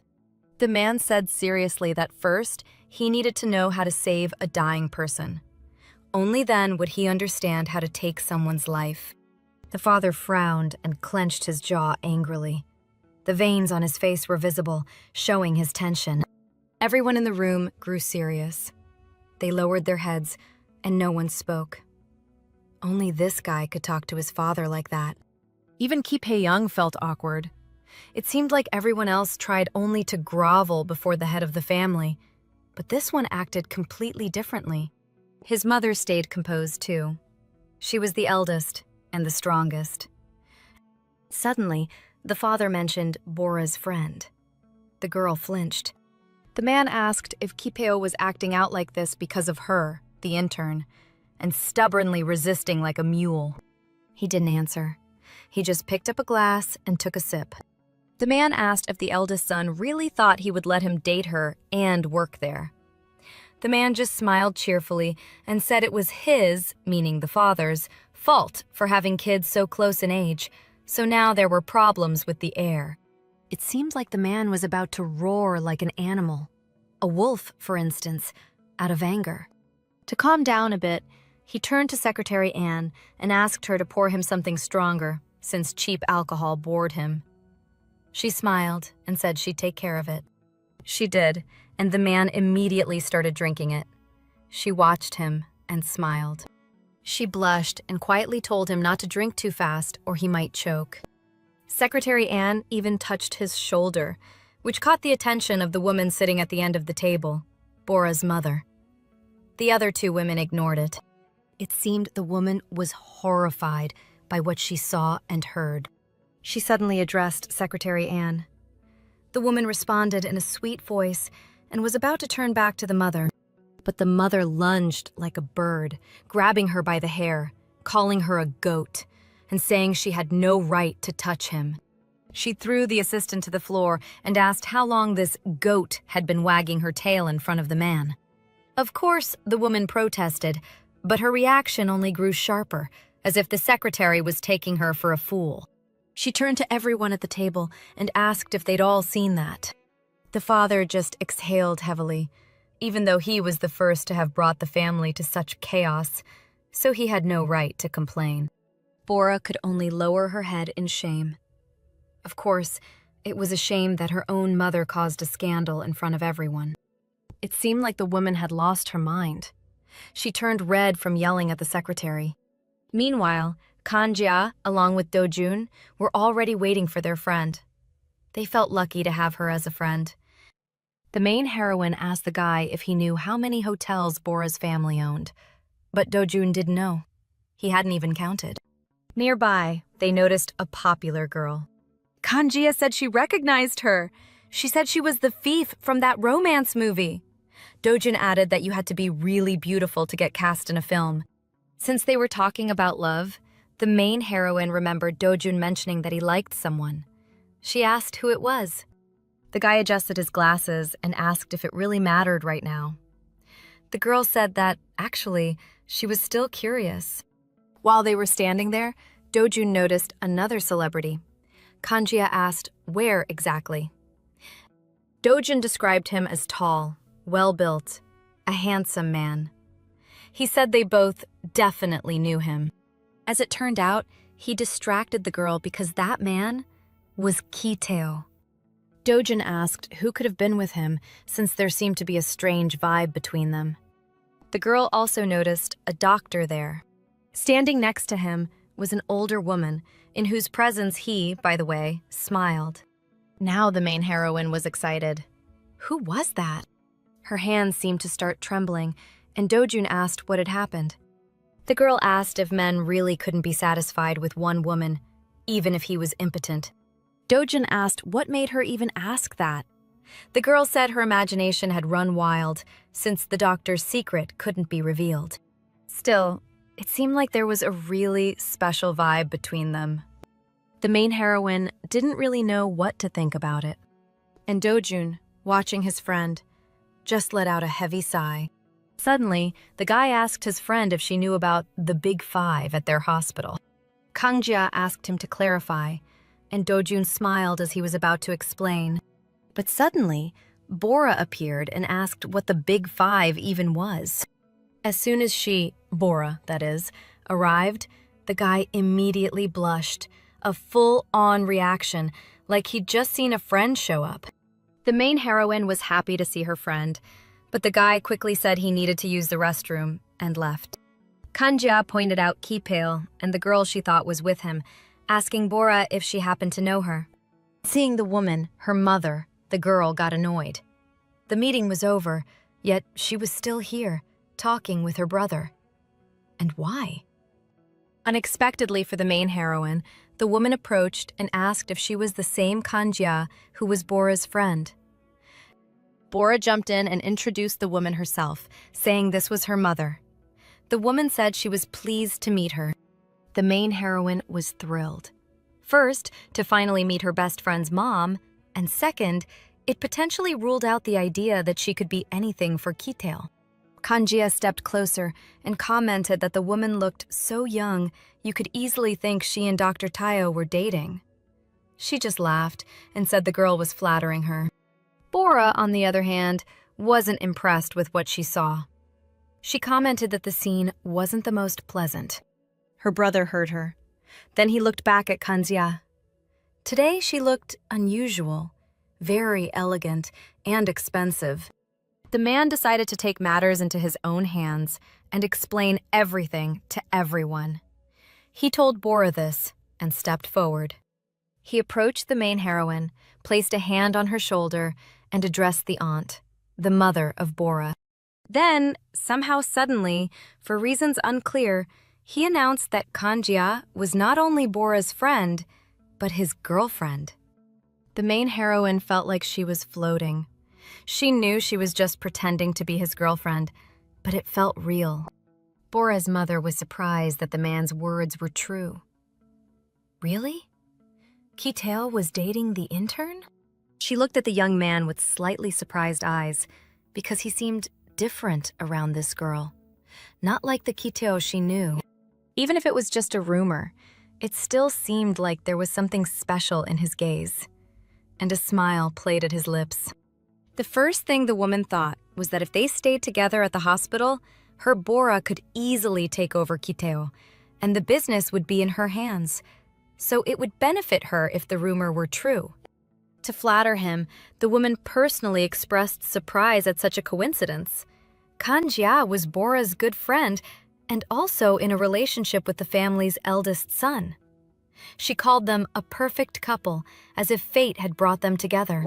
Only Bora seemed to notice that her mother was faking it. After all, she was her daughter and could read when her mother had sly plans on her face. The woman even quietly told the main heroine that she encouraged their marriage and would support it. After that, Ki Tae-o turned to Bora's mother and suggested they go get a drink together. The main heroine didn't understand anything, but there was no reason to worry that he would fall for her. Later, they left. The girl wanted to rush after them, forgetting about her friends. Ki Tae-o was just that good-looking. Luckily, Bora put a hand on her shoulder and gently brought her back down, reminding her that she had plans with her friends. By the way, they were celebrating that the applications of these two young interns had been accepted. Kanjia, when they clinked glasses, got distracted and asked if these glasses were even meant for toasting. Her friend just laughed. Bora exhaled heavily and said maybe it would have been better if she stayed abroad, also wearing the doctor's coat. Dojin said, on the contrary, it was better she was here so they had access to the hotel, for which he got a playful smack on the head from his friend. The guy explained it was just a joke, and Bora smiled, saying she actually liked learning hospitality. Maybe that's why she went to her father. When the girl said she needed to take her studies more seriously, her friend looked at her differently. More seriously. He suddenly started saying something about the doctor's coat. Then he blushed like a tomato and added that he was willing to lend Bora his coat, well, if ever needed. The main heroine was sitting across from them, so she noticed the change first. She asked Dojun if he had eaten something weird because he was acting super strange. Meanwhile, Bora smiled at him and thanked him for caring about her feelings. A little later, the food arrived. Bora was used to this, but her friends were completely thrilled. Dojin, ignoring every etiquette rule while chewing, said that being friends with the heir of a company was really cool. Kanjia scolded him for acting like a pig. Bora distracted her. She called her over, but in a serious way. Her friend said the girl shouldn't take it so seriously, though she didn't specify what she meant, so Gia asked her to clarify. Then Bora explained that the girl shouldn't make it seem too obvious that she was really Bora's brother's girlfriend. The main heroine didn't understand what her friend meant. But Bora explained that even her mother believed it. She said now she would try to get rid of her brother. And for that, she might try to set them up, and even marry them off, for example. They both imagined the wedding in their own way. Kangjia thought of it like a dream. She was, of course, surprised that such a sweet woman could actually plan everything like that. Bora wanted to explain what would actually happen if her friend suddenly became part of the family. But the friend thought she would be happy. That's what could happen. Bora exhaled heavily. Yeah, she was used to this.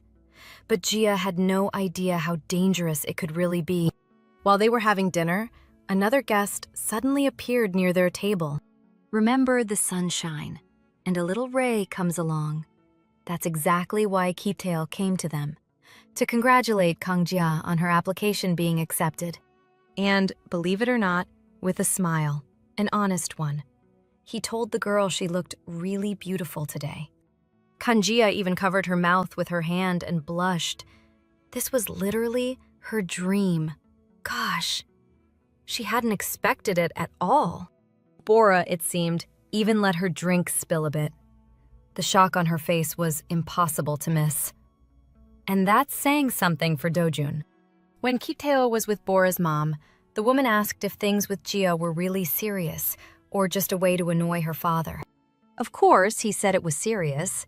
Well, he couldn't expose their fake relationship. The woman, by the way, smiled contentedly. She was pleased with how things were unfolding. Suddenly, she got up from the table and asked the man if he was okay with everything. He didn't quite get what she meant. She explained that people fall for sweet girls like her easily. So if the man didn't show she belonged to him, someone else could take her. That probably explains his sudden decision to go see his, well, their arranged fake girlfriend. Ki Tae-o turned to his friends and said he was going to take Kanjia with him. But Bora wasn't having it. She poked her brother with a finger and told him that was pretty rude. The girl explained that they were celebrating the accepted applications of Dojun and Kanjia. So why did he think he could just take her like that?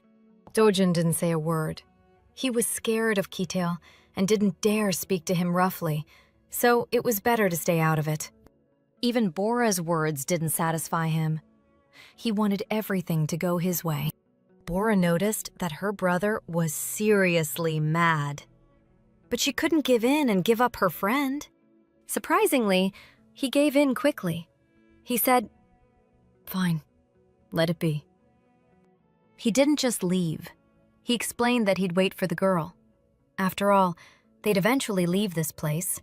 The main heroine blushed. She hadn't expected that. He was even going to wait for her. Bora saw that her friend was sitting there, totally enchanted.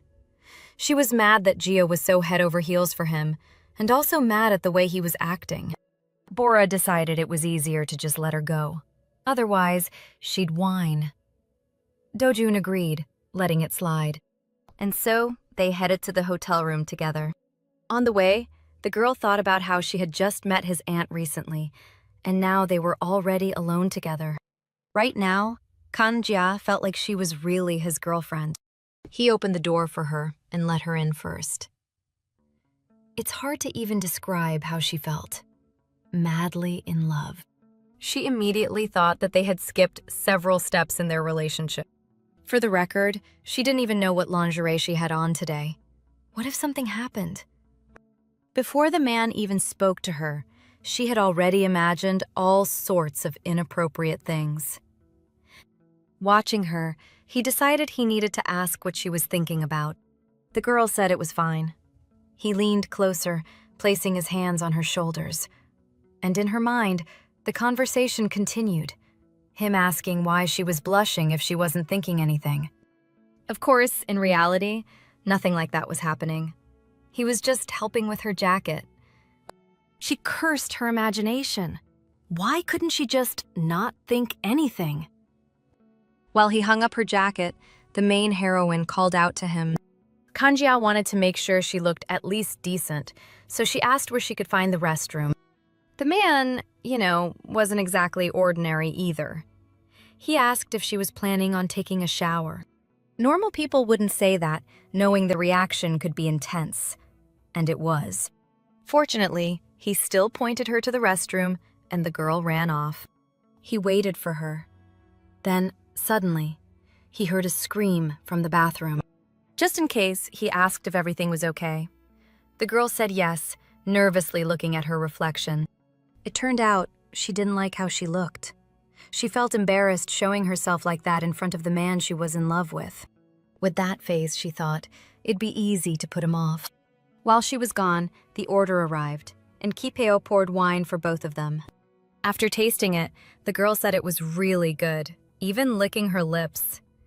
Etiquette wasn't better than Dojun's. Ki Tae-o said he liked the wine too. They had similar tastes. After drinking, he guessed she might be hungry since he had taken her from dinner, so he suggested a snack. While with him, the girl remembered she had a question about the Big Five everyone in the hospital was talking about. The man even asked her to clarify. The main heroine explained that it was constantly talked about in the hospital, and apparently, Ki Tae-o was part of it. Chewing her food, she said it was intriguing. She was really curious about it.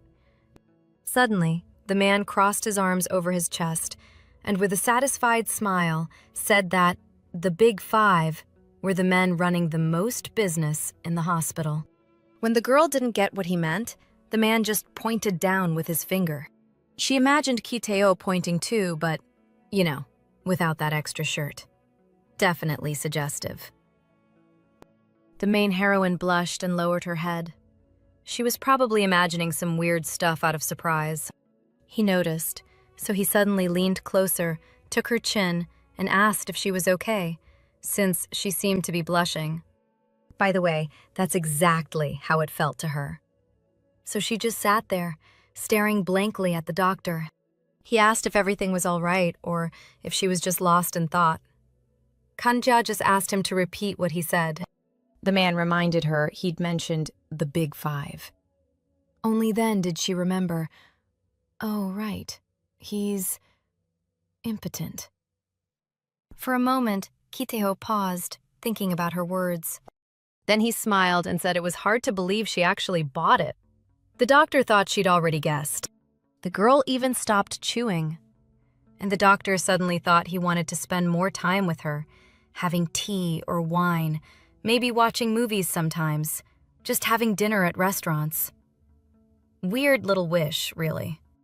That night, nothing happened between them besides conversation. The next day, the doctor had to fly to Baltimore for some important surgery. She wasn't exactly upset, just hoping for at least a kiss or something. The next day, surprisingly, there was work waiting. She was listening to one of the patients, a talented girl. Well, the patient turned out to be Ki Tae-o, who said something was bothering him, not where she was listening. He said that since he was a doctor too, he'd just show her what and where was troubling him. He lowered the instrument further than needed, making the girl scream. So, flirting, huh? Well, or unfortunately for her, it was only a dream. No Ki Tae-o nearby. He had flown off, and she, it turns out, had fallen asleep. Waking from the dream, the girl was upset it had only been a dream. It had perfectly demonstrated her fantasies, maybe a bit too perfectly. What if she'd said something stupid while asleep? Then the main heroine lay back on the table, missing the doctor. And just at the worst moment, Do-jun came in, calling her a puppy. What an idiot, she thought. But she didn't say anything, except that she was missing the doctor like crazy.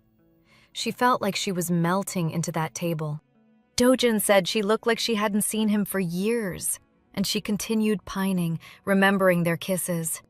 She even thought she should have been a bit bolder, since that time he had taken all the initiative.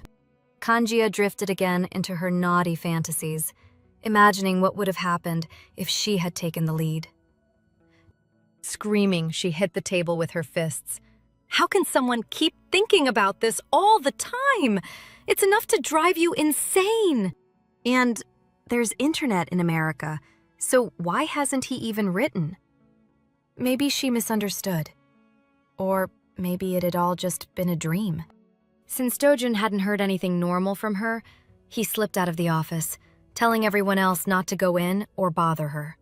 When the girl was on the verge of hysterics, she heard a message come through on her phone. It turned out the doctor had texted her. So he really hadn't forgotten about her. And she doubted him. He sent a photo, then added that he'd sent it by accident so she could delete it. Gia went pale. She was about to argue again when he wrote that he had another photo for her too. Then he sent his own photo. In it, he was smiling, so incredibly handsome, as always. Kang-ja decided that if she got his photo, she had to send him one too. A little photo session began. In one of the shots, she barely looked like herself. Quite the beauty. She took a whole bunch of photos, probably more than she ever had in her life at once. While the man was flipping through some documents, he heard a notification on his phone. He was a little surprised when he saw the message. He put the documents aside and smiled. She had sent him a cute photo, and they even asked each other how they were doing. After that conversation, he went to take a shower. And when the doorbell rang, he saw Bora standing there. She was probably drunk, all flushed and serious. She said they needed to have a serious talk. Without much enthusiasm, the man invited her in. When they both sat at the table, he asked her why she'd come and what had happened. Gathering her courage, Bora spoke seriously to Ki Tae-o. She asked if her brother was playing around with his friend, Kanjia, because if he was, he needed to stop. The thing was, Gia was a good girl. He had noticed that anyway. So he asked what Bora was getting at. She gathered her courage again and slammed the table. Pointing at him, she blurted out that Gia didn't deserve that kind of treatment. Bora didn't know why her friend had fallen for him, but that was the reality. She also explained that her brother was very important to the girl, so any games would hurt her, so they should stop immediately. When Bora fell silent, he asked if her tirade was over. It seemed Ki Tae-o got angry. He said he knew her well enough, and wasn't stupid enough to miss it, that she was just pretending to be drunk. The girl didn't expect this, that he would actually see it. She thought that if she acted drunk, he wouldn't get angry and would just listen. But since she'd started, she decided to keep going.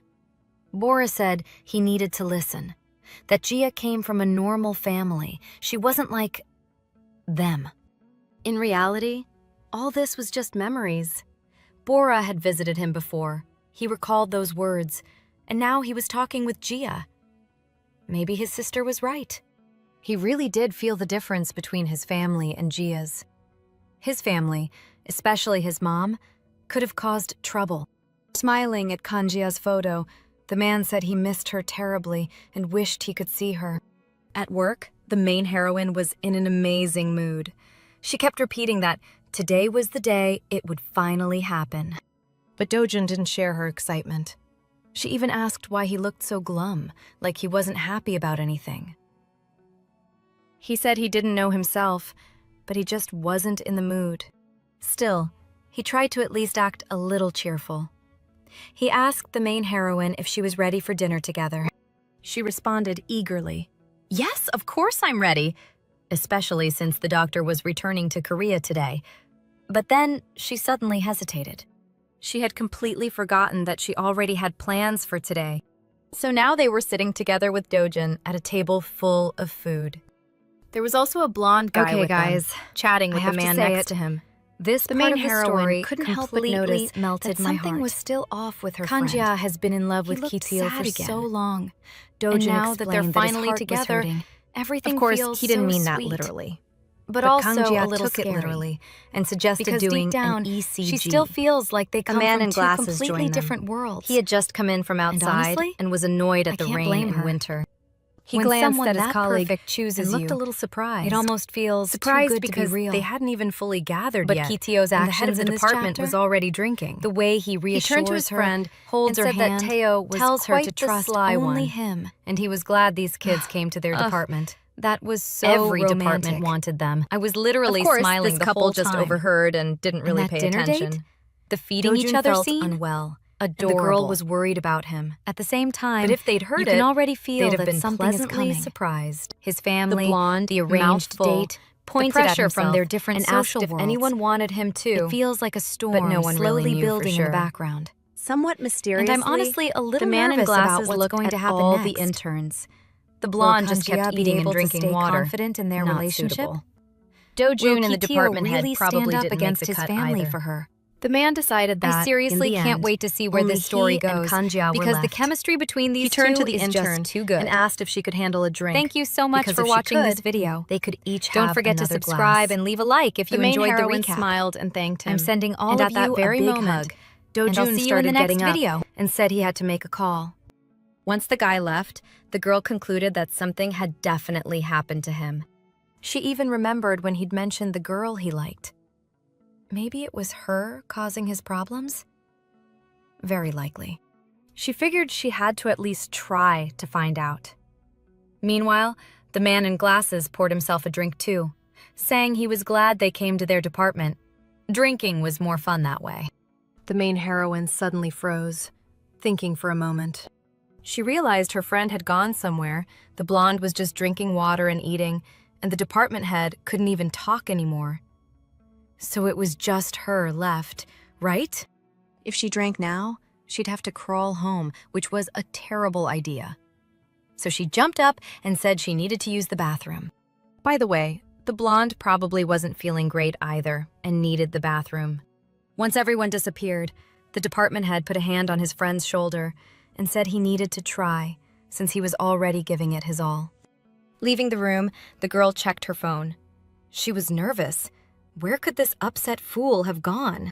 She was about to take the elevator downstairs to look when suddenly the guy burst in. The girl reminded him that he was supposedly heading to the bathroom. The blonde put a hand on his stomach and explained that it was occupied. He was holding it in as best he could, but his stomach was stronger, and the intern was basically launching a gas attack. The main heroine looked at him like she wanted to strangle him. Who does stuff like that?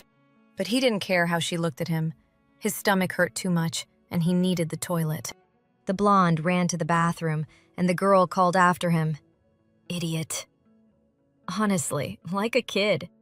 And really, why would anyone eat something that smelled like a nuclear reactor? It was hard to imagine how unlucky she could be. The elevator doors opened right in front of Ki Tae-o. He immediately smiled. Unexpected meeting, but a pleasant one. The girl asked if he had just come from the airport. He said, almost, he had stopped by home to drop off his things.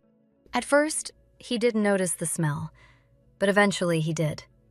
He wanted to ask if she was already heading home, but he hesitated. At first, the girl didn't get why he... Only later did she realize he'd noticed that terrible smell. But the culprit wasn't there. It was just Kanjia. So what did he think? When they got out of the elevator, she called to him. With tears in her eyes, it seemed, she said it wasn't her. The man, of course, said it was okay. She felt those notes of distrust, so she swore up and down that it wasn't her. Of course, he tried to calm her, saying he understood. But he probably didn't really believe her. She kept explaining that things had just turned out badly, but it wasn't her. The man called her by name to get her to calm down and pay attention to him. Taking her hands in his, he asked if she had missed him.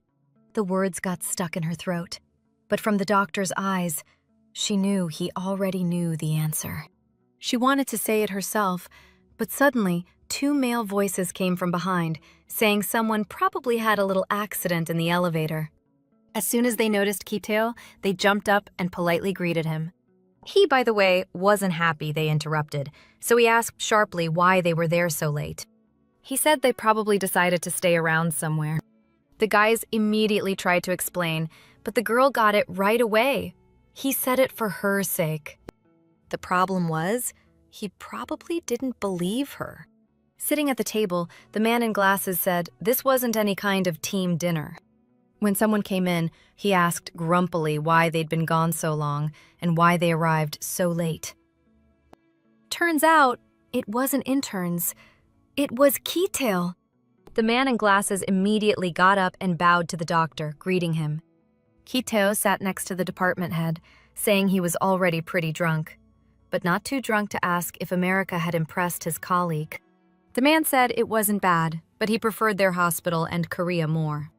The department head blushed red hearing that. It sounded incredibly sweet. When the interns returned, he told them to take a page from Dr. Ki Tae-o's book. The department head looked at the guy next to Gia and asked him, calling him Hee-chan, when he'd managed to switch seats. The guy said he'd actually just arrived. The department head didn't understand who had been sitting there all this time. Only after a few seconds did he realize he'd been drinking with Cha Bong-pal the whole time. The main heroine thought now it was starting to feel like team building.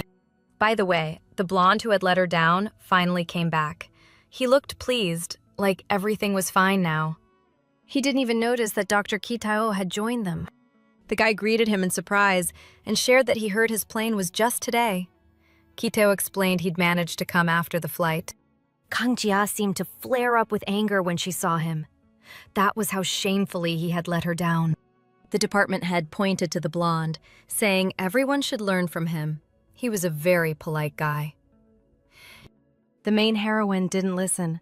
She tried whispering the whole truth to the man about the elevator. Of course he noticed and tried to figure out what she was saying. Even though she pointed at the blonde, nothing was clear. He thought she sounded like she wanted something, so he listened more carefully. He guessed she wanted grilled meat, so he said he'd place the order. He ordered a whole bunch of meat for everyone, not sure exactly which one she wanted. Eventually, Dojin returned. He sat next to his friend and apologized for being so long, saying he could cover the drinks as compensation. As soon as he sat, he downed a full glass of alcohol. The girl was really worried about him now. He said that while riding the elevator, he'd noticed a terrible smell and wondered who didn't make it to the bathroom. As soon as he said that, Ki Tae-o started acting strangely. He really thought it had happened to the girl. So he took the glass and poured alcohol in it, saying, "My tongue has no bones." When it was time to leave, everyone was super drunk, and they cheered when Ki Tae-o said they were finally heading home. Ki Tae-o still had to get the department head home. The man was in terrible shape, leaning on him with closed eyes. Cha Bong-pal said his colleague had already given it his all. Yet it wasn't enough.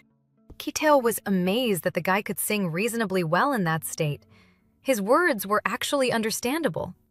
Cha Bong-pal offered to take the man home himself, since Ki Tae-o was probably tired from the long flight. The interns bowed again to the seniors, thanking them for the delicious dinner. Ki Tae-o sent her off with just a look. He was so vigilant that later, the main heroine touched her face, thinking there was something on it. She was left alone when everyone went their separate ways, staring at Dr. Ki Tae-o. It was sad that she didn't get to say that she'd really missed him. The chance was lost. He'd already gone home, and she had to leave.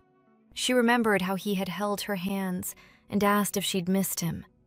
And she at least now admitted, "Yes, I did." But someone heard her. Someone asked if she really missed him as much as she said. It was Ki Tae-o. She hadn't even noticed when he'd managed to get here. He just handed her a drink. The main heroine thanked him and took the drink. She didn't really understand why he went all the way out here for her. She was thrilled at the thought that maybe he just really wanted to see her. She didn't even notice a motorcycle behind them. She only saw it when it got dangerously close and someone called her name. Luckily, Ki Tae-o grabbed her hand and pulled her out of the way. Thanks to him, she didn't get hit. But she didn't think about that. She just said, "Yes, I really missed you." He pressed her hand to his chest, captivated by her confession. The girl got flustered and blushed. She'd said it without thinking. How embarrassing. And why is her heart pounding so hard? She'd always liked the doctor, always acted confident, and now she's blushing like a schoolgirl, afraid to even speak. Suddenly, he spoke to her again. He softly said her name, even sang it a little. Then, with a playful smile, he asked her to date him, not as a cover, but for real.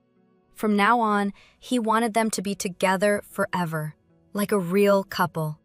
In the elevator to her apartment, she was already in his arms, crying tears of happiness, insisting to her new boyfriend that she wasn't really crying. He said it was okay and that he'd missed her a lot while he was abroad. That probably made him want to start dating her even more.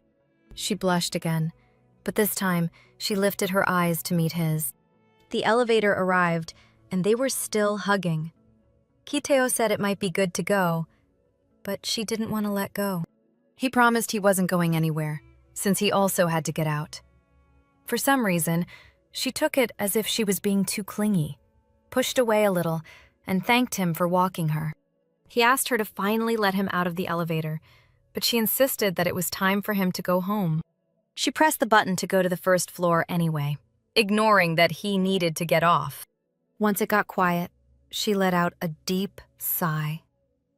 What a night! She decided it didn't matter whether anyone heard or not. She jumped for joy and screamed. She was so happy. She lay flat on the floor, saying she really did it, that she made it, and now she was dating the man of her dreams. She now called him her Ki Tae-o, her one and only, irreplaceable doctor. Now he belonged only to her. She didn't even notice when he returned and stood over her. He probably heard everything. But why did he come back? He said she really was drunk. So he decided to leave her there and, can you believe it, went into one of the apartments himself. Kang Jia stared in shock at what she'd just seen. Could it be that he actually lives here? So they're neighbors. The girl blushed red as a tomato again. Still, she got up from the floor, changed clothes, tidied up, went to bed, and in the morning burst into Ki Bora's room shouting. She covered herself with a pillow, saying she'd been drinking all night and that her friend was waking her up so early. Jia shook her for a few more seconds, then stopped abruptly. Only then did the main heroine notice that Bora wasn't in the best shape. Her eyes were puffy. Jia was surprised that her friend had been drinking and asked if she was alone. Bora just told her to leave her alone. Kang Jia insisted that the traitor get up and explain if Dr. Tae-o really was their neighbor. Bora explained that she didn't want to bother her about it. And besides, her life would have been miserable if she had told her. Jia whispered, asking if her friend really planned to keep sleeping. She answered firmly, yes. Kang Jia asked in a sad voice if her friend really wasn't curious how she and the doctor started dating. And then Bora suddenly opened her eyes wide. What is Jia saying? Kang Jia boasted that they were now dating, and just as importantly, it meant she and her friend were now relatives. Bora jumped up and started asking questions. The sly friend said that to find out more, she had to come to the kitchen. She got what she wanted. The girl poured water for them, and Bora grumbled that it had actually happened. Bora said that if they were dating, Jia had to try hard, since these were his first relationships. The main heroine was surprised. He's such a handsome guy. Bora asked rhetorically if anyone would want a guy who only thinks about cleanliness and fusses over details. Jia thought that was exactly what she needed. She also remembered their kiss. So that means she became the one he kissed first? The girl said that since Bora was his sister, she could help with their relationship. She just let out a heavy sigh, complaining about how fate loves to mock unfortunate people sometimes. At least, it seemed like her friend felt inspired. She figured that those who are meant to be together by fate probably just have to be together. That's just how it is. The girl remembered someone had called her yesterday. It was Dojin. That was when he had stepped away from the table to make a call. At first, he said her name, and, after a long pause, confessed his love. Right then, the girl's thoughts were interrupted by a knock at the door. They were both surprised, since they weren't expecting anyone. Bora went to check who it was. She was shocked to see Dojun and Ki Tae-o standing there, together. Something was off with Dojun's face. His cheekbones were so noticeable, and the bruises under his eyes could be seen from a mile away. It wasn't hard to guess where he'd been last night. They both said they'd bought some food. Dojun offered it to Bora, while Ki Tae-o seemed to be more focused on Jia. As for Bora, she was just in shock at what she was seeing right in front of her. So, about how they ended up here at the same time. Dojun wanted to apologize for calling while drunk. He realized he'd let his emotions get the best of him and was about to knock when someone called out to him. It was Dr. Ki Tae-o. He asked seriously what the guy was doing here. Dojun started improvising on the spot. He said his friend Kang Jia was really drunk yesterday, so he bought her some soup. Ki Tae-o started looking menacing. He said that even though he and Jia were close, it wasn't close enough for Dojun to show up at her place in the morning. The guy tried to justify himself, saying they were just best friends, but Tae-o cut him off, saying they're dating now. Dojun fell silent, processing what he just heard. Then Dr. Ki Tae-o repeated that he and Kang Jia were now a real, not fake, couple. Dojun was in shock. His friend had wanted this for so long, and now he hears it like this. Ki Tae-o added angrily that if his girlfriend ever wanted soup after a hangover, he could bring it himself. The guy, scared, said he'd misunderstood. That's how they ended up in Kanjia and Bora's apartment. They decided Tae-o brought soup for his sister and Dojun for his best friend. While the girls weren't around, Tae-o asked Dojun how long they'd been dating. Dojun replied that they weren't dating at all. Ki Tae-o reminded him that he, as a man, should pull himself together and confess his feelings to Bora. By the way, it was just now that she came out to them, saying they'd messed things up. The girl said she'd reveal an important female secret. Bora said no girl likes it when a guy shows up at her place in the morning. She explained that girls just wake up at that time, sleepy, groggy. And these guys show up looking all neat and put together. Ki Tae-o reminded them that he actually came in sportswear, not all neat and dressed up. Kang-ja, sitting across from him, whispered that everything was fine. To calm his sister, the brother said he'd remember that. Ki Tae-o said he came so early because he and Kang-ja were now dating. But his sister replied that she already knew. The main heroine said it was really sweet that the doctor came all the way here for her. But the only thing she didn't get was why Dojun had dragged his ass here with soup. He suddenly blushed, saying they drank a lot yesterday, and he didn't want to eat the soup alone, so he came. By the way, Bora blushed too. Only Kanjia sat there, completely confused. Since when did her friend get so sentimental? Ki Tae-o supported Dojun. After all, he's a man. He should make the first move and tell the truth. Suddenly, the guy slammed his hand on the table. No, he shouted that he was sorry for hurting Bora, that he shouldn't have called drunk, but his feelings were real. Now he directly confessed to Bora that he was crazy in love with her. Ki Tae-o and Kanjia felt awkward, so they decided they could finish breakfast at his place. When the two were alone, they still felt awkward. He knew he had to start the conversation, so he tilted his head, about to say something, but the girl suddenly stopped him. She said no words were needed, and gently took his hand.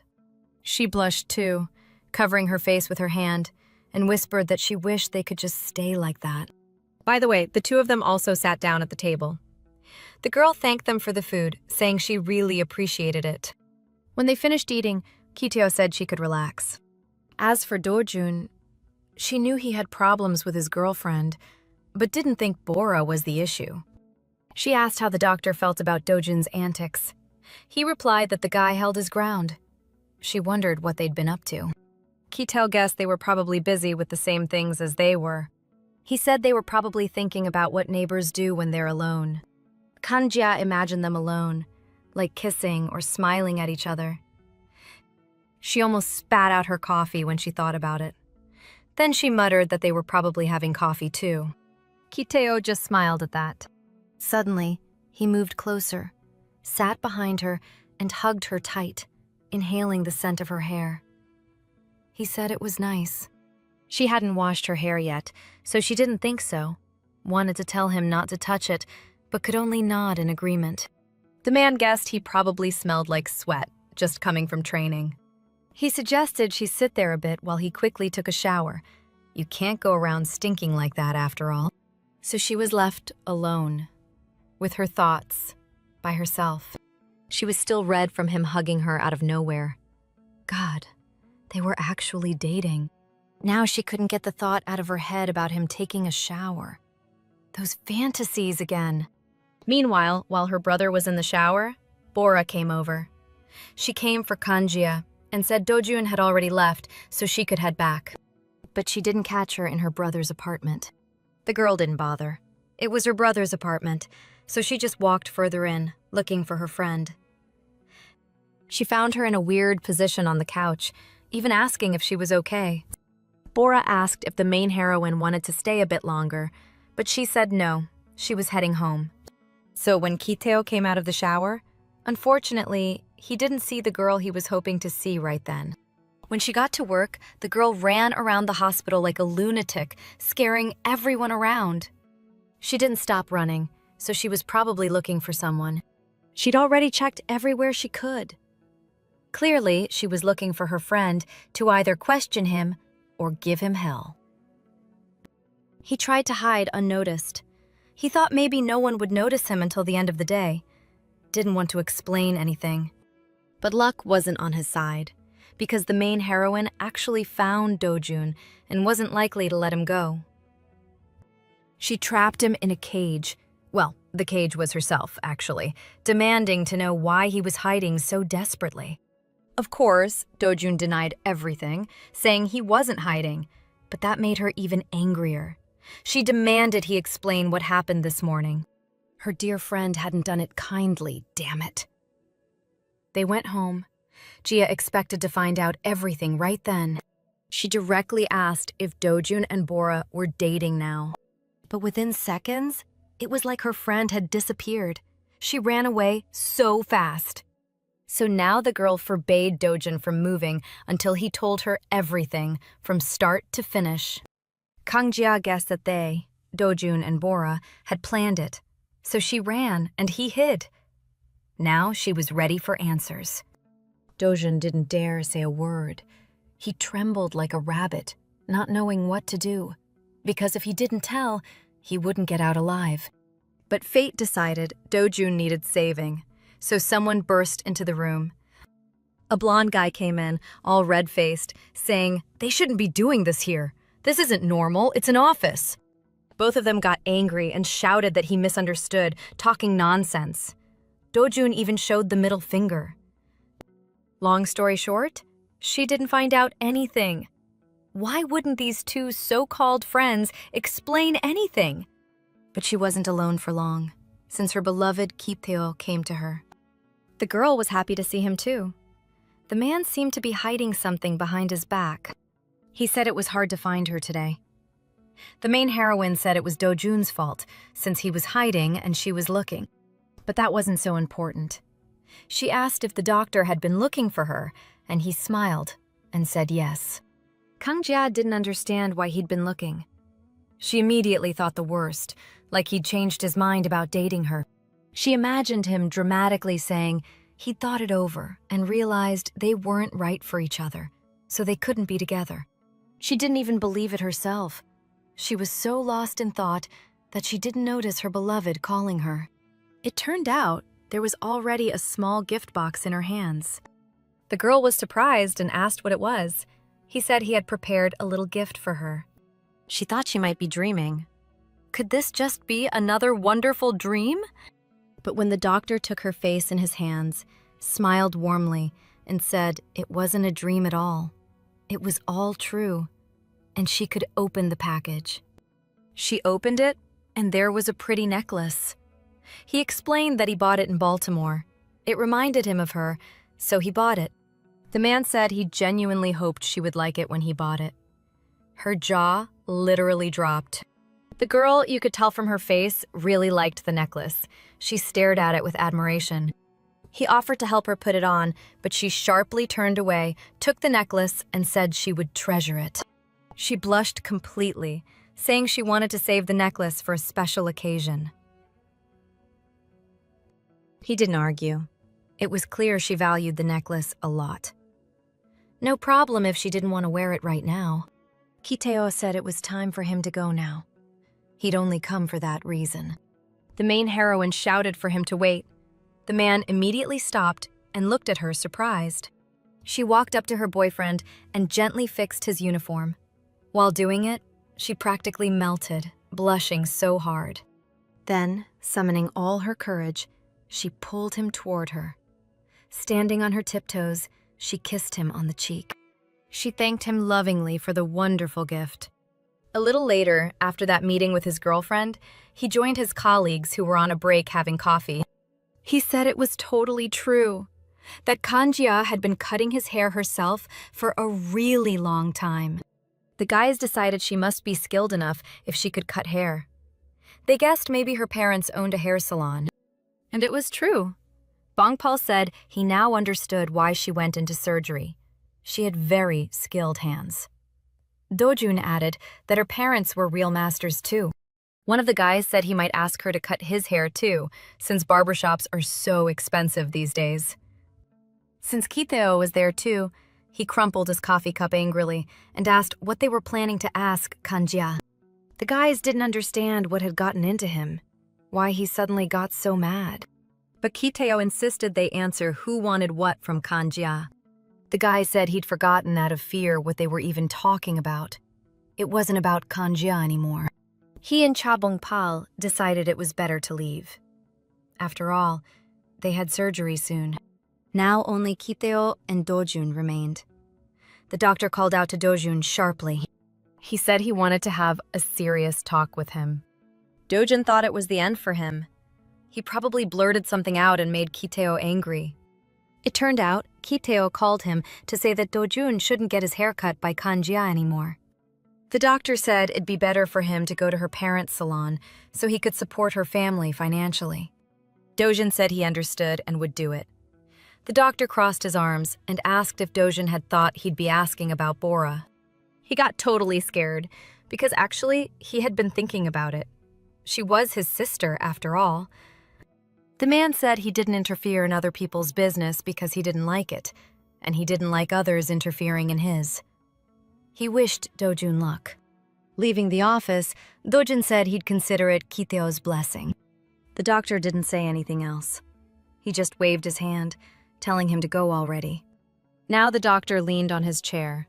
He had things to think about, because there were still questions he wanted answered after today. Besides deciding to get a haircut, he decided he needed to finally find out who the father of his girlfriend really was. While the main heroine worked, a few of her colleagues were talking.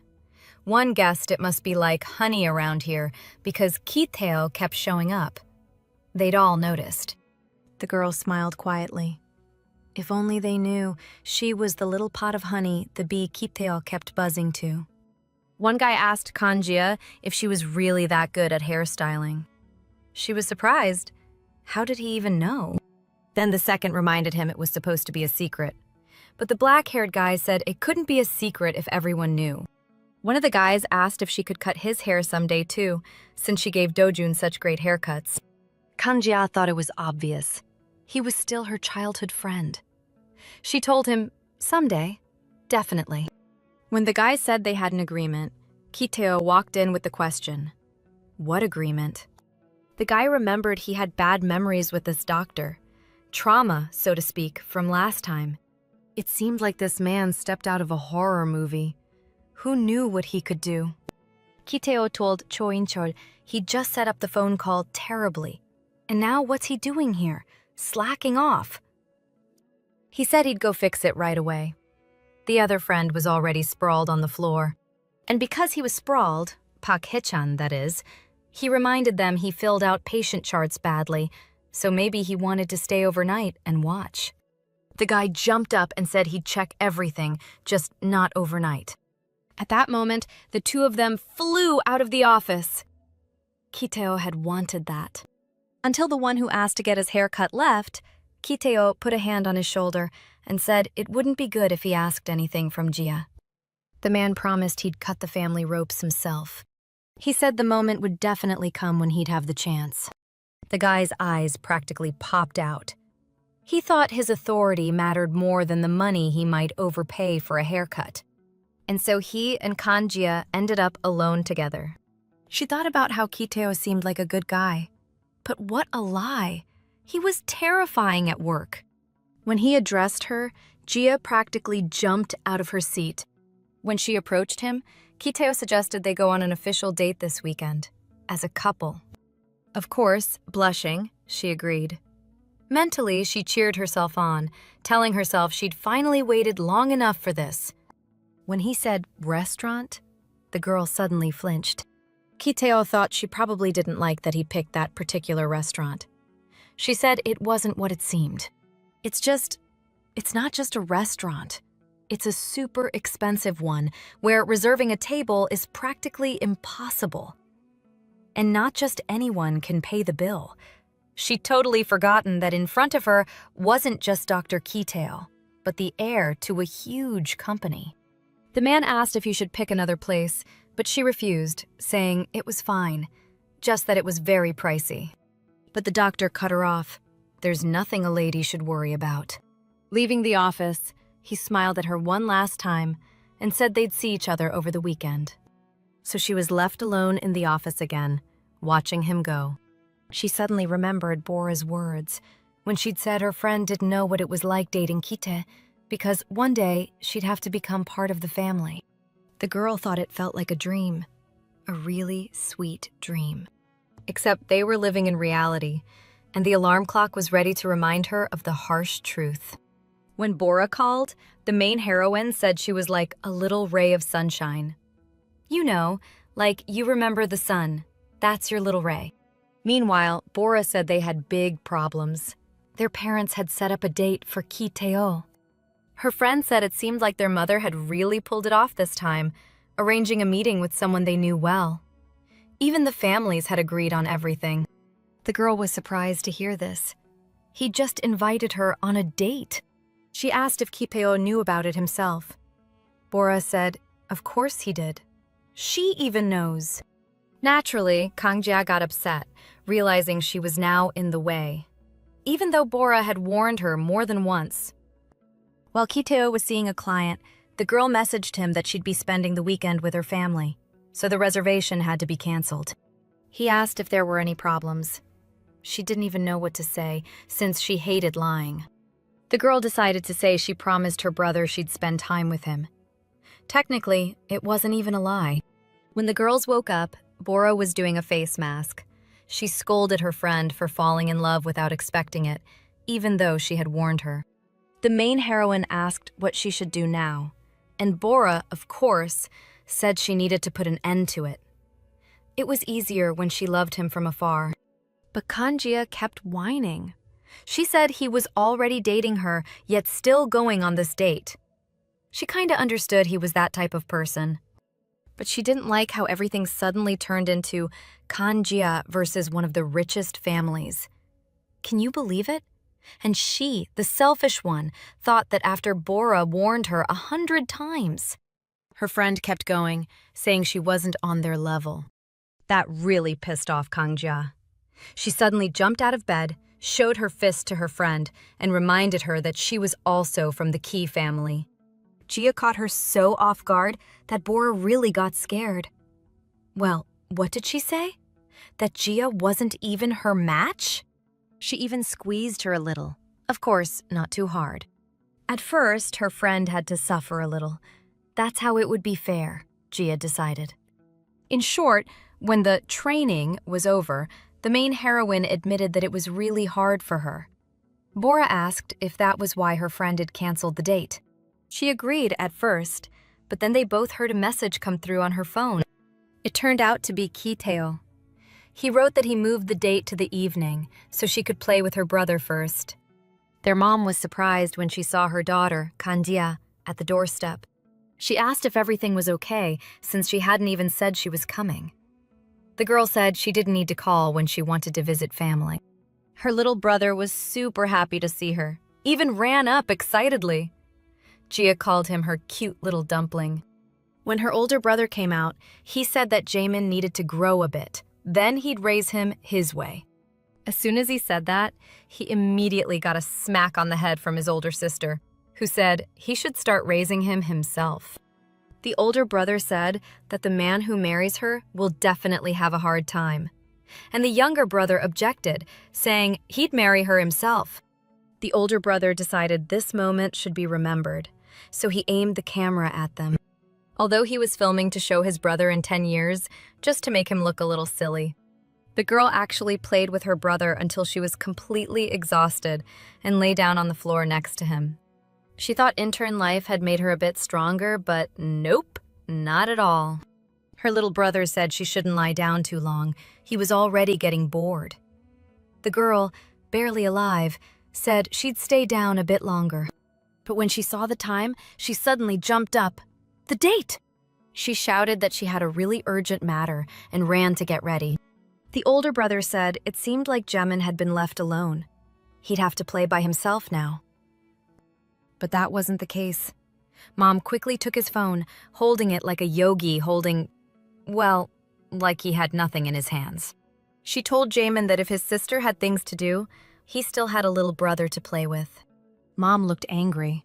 She said the brother should also spend a little time with Jaemin. Meanwhile, Kang Jia was getting ready for her date, telling herself in her head that everything would be fine.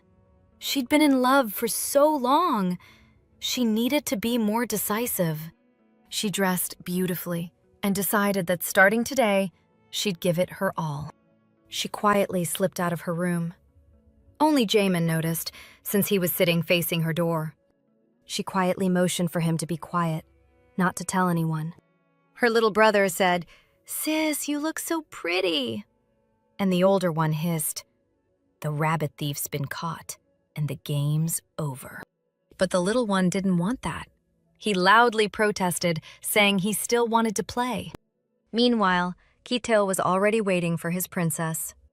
She appeared a little later, calling out to him from behind. The man was a little surprised when he turned and saw Kang Jia. She looked really cute today.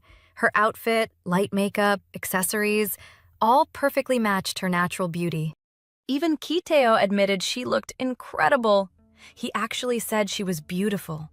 The girl was thrilled. Girls love hearing that, as they say. The man asked if she had a good time with her brother, and she said yes. Then he suddenly hugged her tightly and asked if their playtime had been so much fun that they had to postpone the date. She blushed, embarrassed it had come out that way. She said it just got a little chilly, and then Ki Tae-o hugged her not just with his arms, but with his coat too. He said hugging her was nice and asked if they could just stay like that for a moment before heading out. Holding her, he knew she wouldn't have postponed the date for something so small. He thought about Bora and his mother. Probably this family was trying to pull something behind his back. But he wouldn't let anyone or anything get in their way. The main heroine gently pushed back and said he had a pretty scary expression on his face just now. It turned out someone else was watching them. He looked at the couple and thought they were cute, wishing his own daughter would bring home a good guy someday. That someone was actually Kang Jia's father. He loved his daughter deeply and worried she might end up with the wrong guy. Later, they went into the restaurant and were sitting at a table, having dinner. The man suddenly said Kang Jia should speak. But she wasn't really sure what exactly she was supposed to say. He said she should say what she wanted to say. He could see it written all over her face. Kang Jia suddenly wondered if Ki Tae-o even knew when she had first fallen for him. Like, when it all started. She smiled, remembering the day she came to the university with a stroller and little Jaemin. He was only 100 days old then. For some reason, the baby got really happy and started moving around actively. And the stroller wheel got stuck between the tiles. Talk about bad luck.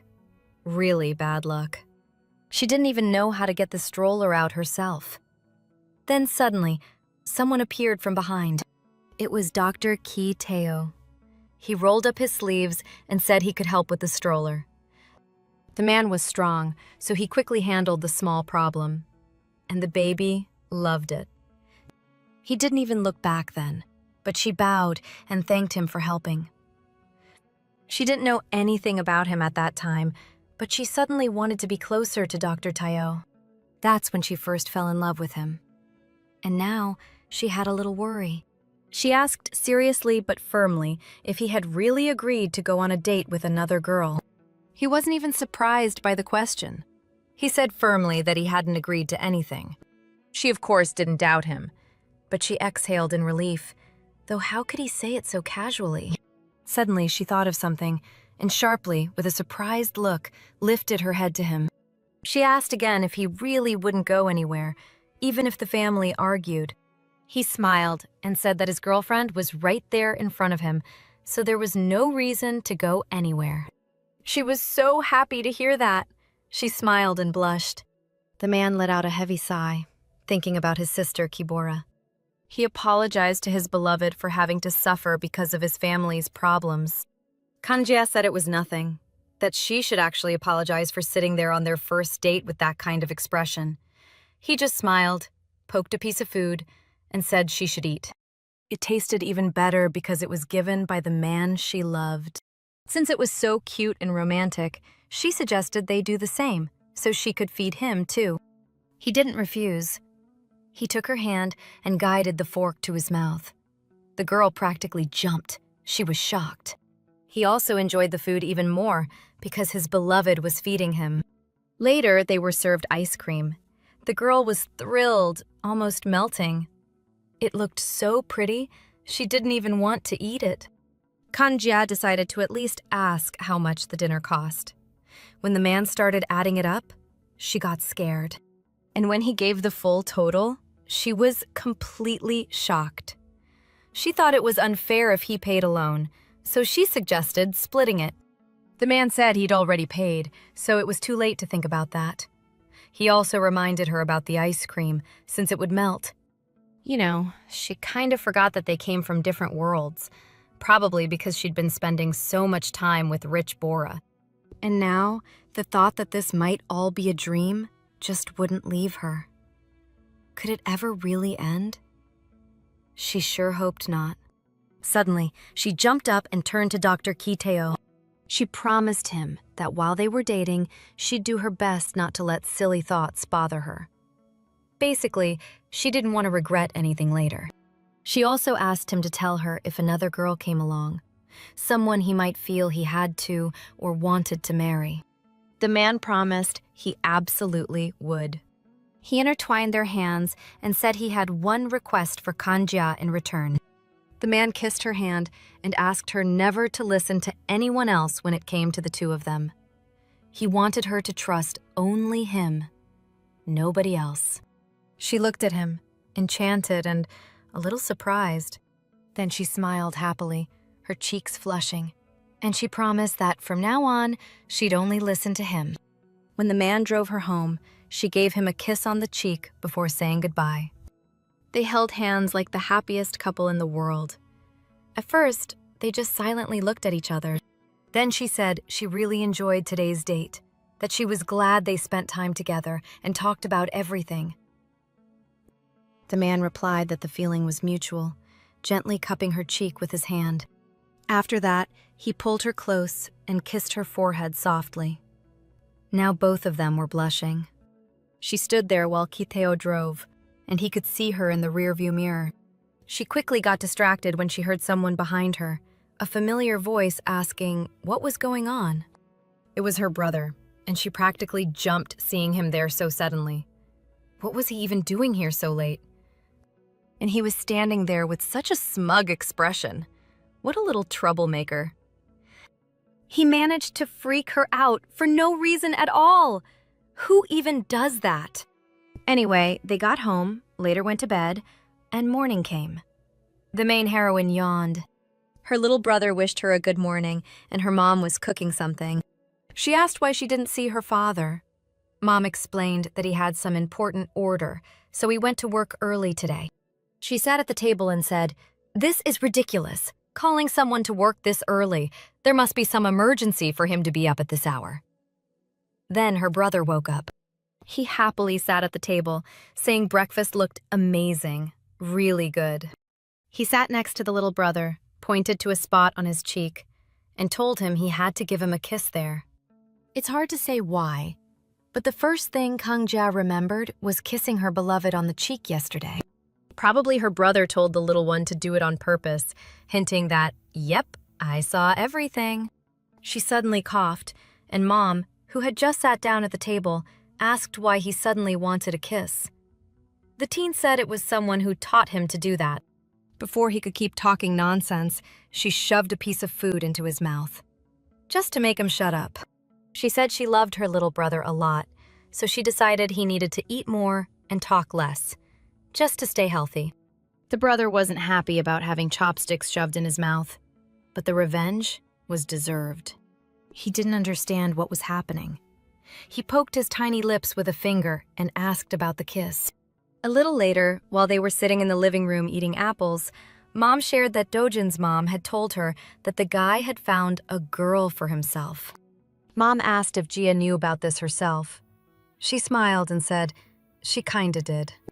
Mom wondered if, theoretically, it could be her daughter, Kanjia, since they were close.